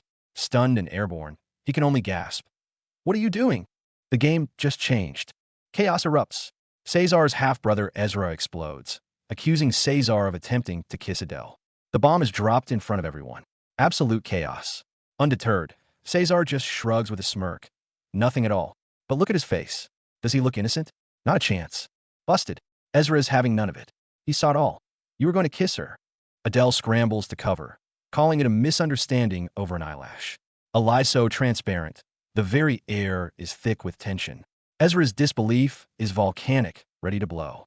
Faced with accusations, Cesar goes nuclear with the sibling card. We share the same blood. This isn't a defense, it's a weapon. A public reminder to shut down rumors, and a private dagger thrust into Adele's heart, reinforcing the lie that binds and imprisons her at his game. The brother isn't messing around. Ezra takes it further, trapping Cesar with a brutal question. You have no inappropriate feelings for her, do you? Instantly, Cesar denies it. Of course not. His face is calm, but cut to his hands, a sharp FWIP as his knuckles tense. The lie is cracking from the inside out. But the real knockout punch comes next. While Cesar is pinned down by his brother Roll, Ezra makes his move. He goes straight for Adele. A breathtaking scene. On one knee, a family heirloom in hand, surrounded by roses, he makes the ultimate, damning offer. Marry me. Checkmate. The proposal is a battle cry. Ezra's gaze is steel, his words a declaration of war. I don't trust you, my lord. I will tear Miss Adele from the claws of the Bonaparte family. He snaps the heirloom shut not as a gift, but as a gauntlet thrown. Adele's single tear? Is it relief for this brave rescue, or despair for the cage she can't escape? He leaves, but the shadow remains. Ezra walks away, back turned, toward the glowing door of a formal betrothal. Outside, Adele clutches the ring he gave her so tightly her knuckles bleach white. His last words are not a comfort, but a ticking time bomb pressed into her palm. Hold on until the official marriage. The clock is running. Adele is under house arrest. The gilded room is a new cage. When will you let me go? She pleads. Silence is her only answer. Then, bam! A violent crash against the door shakes the room. The carefully crafted facade is crumbling. The real, volatile emotions Cesar has been stifling are erupting to the surface. But Adele is no one's prisoner. While mocking sappy notions of love under pressure, she plans her escape. She realizes she's locked up because she succeeded too well. Something stinks. And now she holds the key. An invitation to the legendary Ginable Salon. An event even Cesar can't refuse. The chessboard is turning. The night before, secrets are exchanged. The maid hands her an envelope with a cosmic pattern, her eyes full of unspoken questions. Adele takes it, offers no explanation. Eager is escorting me, she says. A lethal bodyguard, a cryptic letter. This isn't a social call. This is Adele suited up for war, ready to storm the battlefield of high society. Warzone, the money salon of the Duchess Ginable. A gilded casino, a coliseum built on wealth and power. The doors swing open with an announcement that silences the room. Mademoiselle Adelaide Bonaparte makes her entrance. The fake girl they thought was locked away arrives, ready to gamble it all on the only table that matters. But the moment she steps inside, the air freezes. This is no party. The grand hall is steeped in shadow, a clandestine gathering. A long table, faceless figures, a woman with a candle at the head. Then a low, chilling chorus. May the goddess be with you. Her blood runs cold. Cesar, what kind of hell have you sent me into? This isn't a game. This is a cult. The gathering of snakes. The silver-haired Duchess herself welcomes them. Both Adelaide and Lucrezia are here. This is no simple tea party. With everyone present, the real show begins. The air is thick with affected elegance. Wine swirls, laughter rings hollow. Adele plays it cool, but her mind is on high alert. Lucrezia hasn't spilled the secret yet, but the pointed questions are already flying like daggers. A conversation of casual cruelty wrapped in polite smiles. The redhead wants to lance the boil quickly. The aristocrat dismisses Adele's views on the slums as unoriginal. Classiste elegance, laid border. The powder keg explodes. The debate turns nuclear. Misunderstanding? There is none. One roars about the legitimate rights of the ruling class. The other fires back the ultimate moral cannonball. No one has the right to sell another as a slave. The aristocratic lady's moral ground just got obliterated by the country bumpkin who climbed from the bottom. An old hunter enters the game. She finds Adelaide more interesting than rumored, but every word is a reprimand. As a Bonaparte, where is your courtesy? It sounds like guidance, but it's a verdict. You don't belong. Not a single part of you fits. Public confession time. A concerned friend worries Adele might flee like her mother did. Adele just smiles and drops the bomb. I will never leave Fornity, partly because my big brother adores me. That's not a love letter. It's a poison dart aimed straight for another's heart. The crash you hear? That's someone's world shattering. Lucrezia strikes, and her attack is lethally elegant. Wine spills like blood. She sneers, skewering Adele's act of sympathy. Oh, Mademoiselle Adelaide truly cares for the lower class? How very noble. Every word drips with icy mockery, tearing the mask to shreds. The trap is finally sprung. From behind those crimson lips, the Duchess whispers a devil's proposal. A wager. A huge one. The winner donates all her winnings to develop Jamora. It looks like charity on the surface, but it's a furnace designed to incinerate Adele. The die is cast. Adele turns, her gaze frigid. Isn't this the perfect opportunity to demonstrate your philanthropy? It's not a question. It's an ultimatum. In or out. The game is on. Fresh deck, strict rules, dealers rotate. The stakes? 100 gold minimum, tied to your family name. This isn't a game of chance. It's a gamble with the entire Bonaparte reputation. A contemptuous HMPH echoes. Let the real play begin. Cutscene. Where's the real mastermind? Cesar. He's not at the glittering casino. Casual, cigarette in hand. He drawls to a visitor. Aren't we in the middle of the social season? As if the storm brewing outside has nothing to do with him. Or does it? Smoke fills Cesar's office. His secretary Jude grumbles about the haze, then slams his briefcase shut, spilling blueprints for a secret, ultra-secure manor in Cho. Cesar's been planning an exit strategy for someone all along. What's the endgame? Cesar takes a drag, muttering good work. When Jude presses for answers, he drops the bombshell with a smirk. I need to negotiate with the principal interested party first. The principal? Jude is stunned. Cesar's smile is unreadable. Emergency. A purple bomb lands on the desk. A formal marriage proposal from the Della Valle family. And Cesar's foot is on it.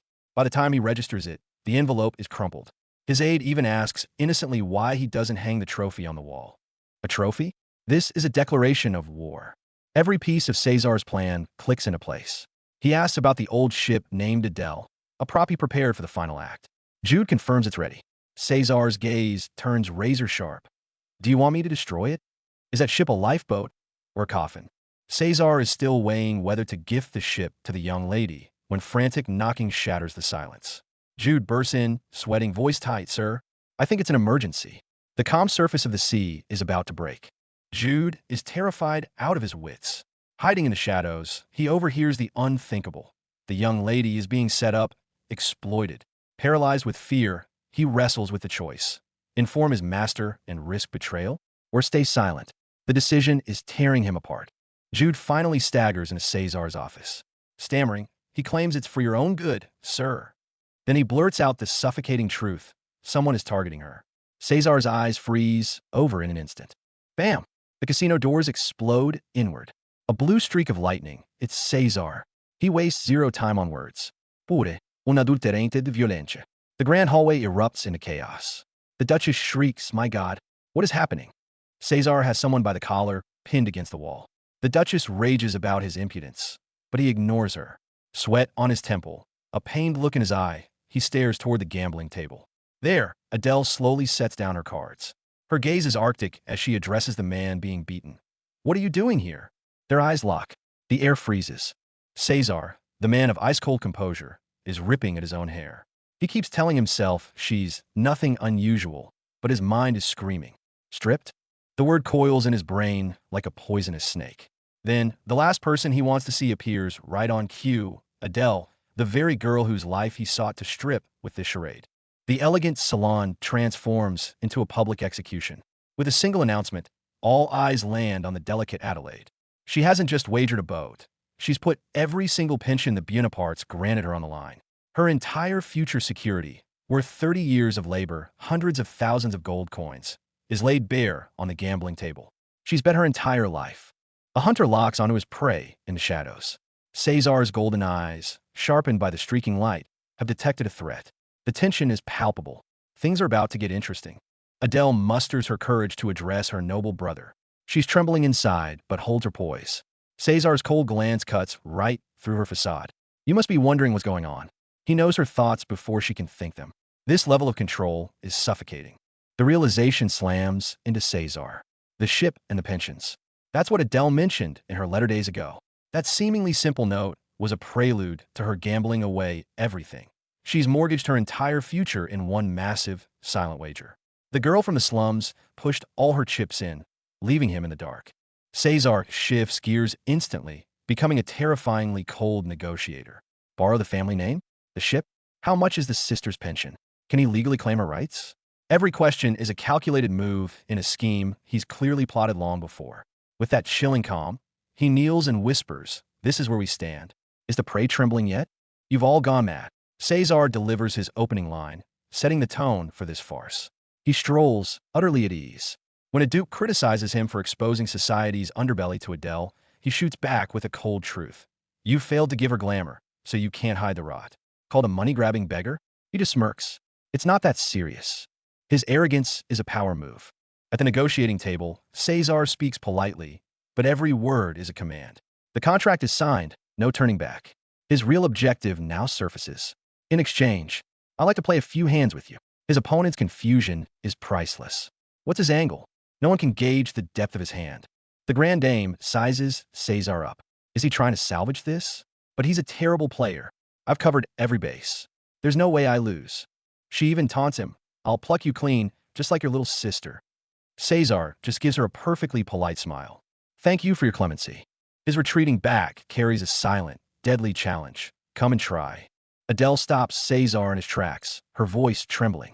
Big brother, are you really playing? He insists he can't let his sister's allowance be stolen. But she sees right through him. You have no chance. You know you don't. What are you doing? A strange calm washes over him. On the contrary, I'm perfectly lucid, and that clarity is terrifying. In the midst of mounting tension, Cesar pulls an unexpected move. A seduction strike. He casually unbuttons his shirt right in front of two flustered noblewomen, exposing his chest. A bit warm, don't you think? The move is pure genius.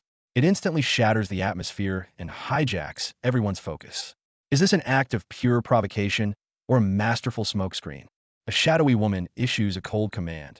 Draw their attention. She understands the game all too well. To the spectators, Cesar is a desperate gambler using a pauper's daughter. But they're dead wrong. Savoring a whiskey, Cesar whispers, but I'm curious what she has planned. I'll play along. He willingly steps into her trap, determined to read her ultimate hand. Inside the casino, Adele's card technique is a breathtaking spectacle.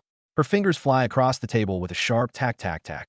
The shuffle and cuts flow like a dance, cards swirling in a cosmic vortex. But cut to the city at night, and she's in despair, clutching her head. Manipulating cards is too hard. Cards litter the ground as she wonders, if every trick is this difficult, when will I ever learn? The gap between a prodigy and an amateur has never felt more brutal. Adele's friend, Clarice, kneels on the floor, frantic and scared. She demands to know how Adele learned it so fast. Did she do this back in the slums? Adele calmly attributes it to practice. One is eager to help, the other teaches patiently. Suddenly, Clarice slams her hand down, shouting Adele's name with all her might. It's a raw, desperate act of commitment. Clarice waves a fat pouch of coins, eyes sparkling. Look, I got a bonus today. Let's buy meat. She brags like a proud kid who pulled off a prank. I fleeced some clueless little noble. He didn't know any of our tricks. She even admits to marking the cards. But as she leans on Adele's shoulder, she misses the deep worry and quiet disapproval in Adele's downcast eyes. At the table, an elegant woman in green makes her moves. She flips and places cards with chilling precision, her golden eyes betraying nothing. As she plays, a memory surfaces. There was a time when I did this too. Who is she? How is she connected to Cesar in this deadly game? The game reaches a boiling point. A mysterious hand draws a card with surgical precision. Four players sit around the green baize, the air thick with silent menace. The text overhead is a declaration of law. Whoever thinks they can cheat someone from Jamora. It's a stark warning. This is her territory, governed by rules forged in the slums. Anyone who dares to trick her is playing with their life. The atmosphere shifts mysteriously. The woman in green emanates an ethereal aura. A phantom card player flickers on her sleeve. Her opponent jolts to awareness. What just happened? Then, she looks at her cards and freezes. In her hand, 2 kings. The second best possible pair. Is this a divine stroke of luck or a meticulously laid trap? The shock of the night lands. The arrogant noble, holding 2 unbeatable aces, should be celebrating. Instead, he stares at Cesar in utter horror. On Cesar's side of the table are also 2 aces. How is that possible? The calm woman across him leans in, asking as if discussing the weather. How high is the pot now? This game has been anything but ordinary from the start. The victor delivers the final verdict. 130 million gold coins, if I recall correctly. Her smile is all grace and ice. Pan to the loser. His world shatters. His pupils dilate in pure terror. The only words left are, it's impossible. Duke Bonaparte cannot beat me. But he did. He lost everything. His pride, his station, those tens of millions in gold. All stripped from him tonight by the Shoeshine girl from Jamora. The final showdown. The Duchess tightens her grip, smugly declaring impossible. But Adele's gaze is ice cold. Why? She fires back. The Duchess stumbles, caught off guard. And then Adele drops the mic. Because I've been cheating all along. The room explodes. The Duchess's world shatters. Adele's rage boils over. Is this what you want? The noblewoman sneers, telling her to just go back to her comfortable life of privilege. But Adele's eyes hold a fire that refuses to be extinguished. This is far from over. The final word. Adele looks down at her defeated rival, delivering a chilling ultimatum. Stay out of matters you know nothing about. The defiance in the other's eyes is hollow now. This isn't an end, it's a declaration of war. In the carriage, Cesar is laughing like a madman. I welcomed a real lunatic into my home. He's in disbelief. His fake little sister cheated a duchess and won. Show me how you did it, he demands, his curiosity laced with danger. Adele just turns away, her silence more powerful than any answer. In the opulent room, Cesar dissects her trick like a magician's reveal. Simple misdirection. But his question cuts deeper. Where did you learn this? Did Clarice Donati teach you? At the mention of that name, her past, Adele's world stops. Cesar leans in, his voice dropping. Is she all right? Adele's breath hitches. I see, she whispers back. Only one thought matters now. As long as she's not in danger because of me. Her resolve hardens, sharpening in the shifting light. The memory slams into her. Before the salon, the very name Palmina Ginable filled her with dread. She was ready to unleash the full weight of her high society alliances to destroy her. In the darkness, 1,000 eyes watched, waiting. But in the end, the outcome flipped the script entirely. Back in the game, Adele wears the most poisonous of noble smiles, extending a finger like a blade. Shall we make a wager? She purrs, echoing her opponent's own boasts of authority. A contract is a contract. Don't even think about backing out now. The color drains from her rival's face. Staring at her noble reflection, Adele feels only disgust. Greedy for money, just like the worst of them back in the Jamora gambling dens. But then, the golden glow of victory flashes, and her gaze hardens into something cold and final. In the end, nobles have nothing special about them at all. Outside the Bonaparte manor, Cesar is radiating triumph. I told you so, he smirks at the wide-eyed servant. Lock the back gate. We're celebrating. The butler barely gets a greeting before Cesar drops the news. Oh, nothing much. Just one big at poker today. Adele's temper flares. Asterisk when Ezra proposed. He looked at me with nothing but contempt. And now he's grinning like a fool because I helped him in a card game? Asterisk, it's infuriating. And of course, Cesar chooses that moment to glance back, all faux innocence. Something wrong? Cesar's honey trap is sprung. Is something troubling you, my dear Adelaide? Tell me, I'll grant any wish. His smile is flawless. Asterisco fine, asterisco Adele thinks. Anaid. A lifetime loser finally wins one. Let him have his moment. But as she takes in the extravagant outdoor feast being prepared, a warning bell tolls in her mind. The party is in full swing. Cesar raises his glass, toasting to victory. A day like this calls for drinks. Gigi declares he'll mix everyone Jamora-style cocktails. But Adele's focus is on the bruise on Jude's head. Her protector just whispers, "It's nothing. I got it while trying to shield you from him." And then, chaos. Jude's special cocktail hits the scene. One sip and a guest chokes. What is this monstrosity? Another cries, "Disgusting." Cesar? He just laughs, then orders his men to hold the complainers down and pour the drink down their throats. Don't like the drink? Perfect. Those who disapprove can take to the dance floor. The party winds down. Guests yawn, making excuses to leave. Madame Eva claims old age and retreats. Seizing her chance, Adele murmurs, "Then I should go too." But the moment she turns, a hand catches her wrist. Cesar's voice, low and absolute, cuts through the night air. "No, not you." In a moonlit garden, they are alone. "It's almost dawn," Adele says. "The night is just beginning," Cesar counters, stepping closer. His whisper is for her alone. "There's no better dance partner than you, Adele. No other woman matches my height." Her pulse quickens as he pulls her into a dance. "See? You're perfect for me." Moonlight bathes the manor in silver. Cesar sweeps her into his arms, and she looks up, a real, breathless smile on her face. They hold each other, breaths mingling in the cool air. The world falls away, leaving only the warmth of two bodies and the frantic beat of two hearts. A contract built on lies ignites into something terrifyingly real. Under the moon, they don't just hold each other, they claim each other. In Cesar's golden eyes, the mockery is gone, replaced by a possessive, raw intensity that takes her breath away. Adele's cheeks flush with a joy she never dared imagine, seeing herself so clearly reflected in the gaze of another. In a space of pure light, Adele wraps her arms around Cesar from behind. All of this isn't a dream, right? She needs the anchor of his reality, no matter how dangerous. He doesn't answer with words, just tightens his embrace until there is no space between them. In his arms, she finally lets go, a single tear tracing a path of victory and fragile bliss down her cheek. And then the bubble bursts hard. With a heavy thud, something or someone crashes from the sky right beside them.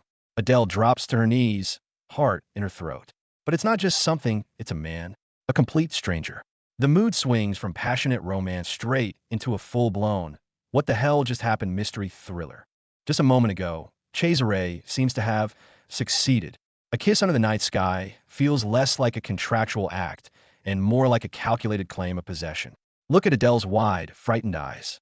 It's as if she's just realized she didn't just enter high society. She walked straight into a trap named Cesare. And he goes in again. Cesare gives her zero room to breathe.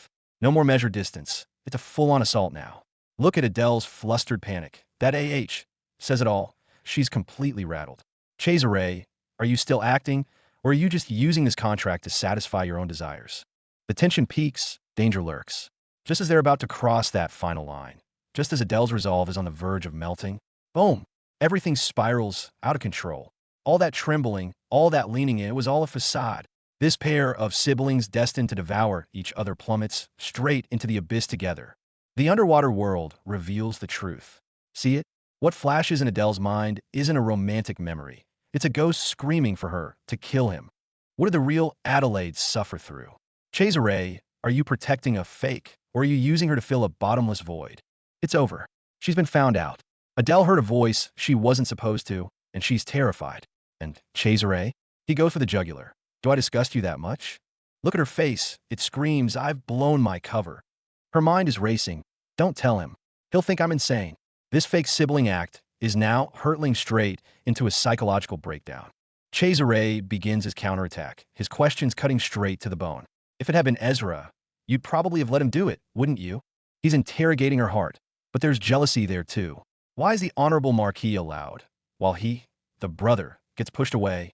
The look in Adele's eyes says it all. He's hit a nerve. In this dangerous game, the first one to fall loses everything. But Adele is no pushover either. Bound by golden chains and mental torment, she actually overcomes her own weakness in a flash. The answer to this question has already been established. There's nothing to worry about. She instantly reverts to that queen-like composure, willing to sacrifice anything for her goal. Her coldness is so absolute, it only earns a single indeed from a man. This tug of war is far from over. The probe is over, ending in utter disaster. Cesare turns and leaves, just a disdainful ha in his wake. Crouching behind the tree, Adele, for the first time, can't hold back her tears. Top, top. Every one of his footsteps feels like a stomp on her heart. Look at his retreating back, so final, so cruel. But is this still just an act? Back at the manor, it's Cesari's turn to unravel. He jolts awake in a cold sweat, groaning in agony. The noble who manipulates high society with ease now curls up on the floor like a guilty child. The loss of control, the possession from last night. He can't even face it himself. His body's desires and the rules in his mind are tearing him apart. After a night of chaos, the morning sun can't reach the shadows in his heart. Cesare stands before the massive window pane, a backdrop of luxurious ruin behind him, a cold sunrise ahead. It's morning already? He asks himself. No. His world has been irrevocably overturned since last night. See that? That's the most fatal fantasy of all. The light, the embrace, the warmth. Adele nestled in the arms of Marquis Ezra, smiling like a true, loved lady of the court. This is the ultimate goal of the contract. It's the happy ending Cesare himself designed for her. The irony? He's pushing her into another man's arms, all for the sake of his perfect plan. But no fantasy can quell the fire. In a cold bathroom, Cesari's body boils in the scalding water. He's torturing himself, trying to use physical pain to smother the psychological burn. How did I get to this point, he asks. Simple. You fell for the bait. And this game doesn't allow real feelings. Finally, he admits it to himself. I can only admit that I desire her. That loss of control, those desperate embraces and kisses from last night, were never part of the script. That was the instinct of a caged beast finally set loose. He pulls at his hair in frustration, every line on his face screaming loss of control. Cesare, your fortress of reason has been utterly conquered by that girl from the slums. But even the strongest desire must bow to reality. A letter of inquiry arrives from the Ginable family, citing trespassing. One moment, Cesare is lost in his turmoil over Adele. The next, he has to clean up her mess. That's the master player for you. Personal feelings on hold. The power game takes priority. But look at that annoyed expression. He is rattled. Cesare drops the bombshell. Ezra has sent an official marriage proposal. His tone is calm, professional. So you must have pleased him greatly. Good work. Each word is like an icicle aimed at Adele and at himself. He crafted the perfect sister, and now he's handing her over to a more suitable man. The plan works perfectly. But did he win? But Cesare never fights a battle unprepared.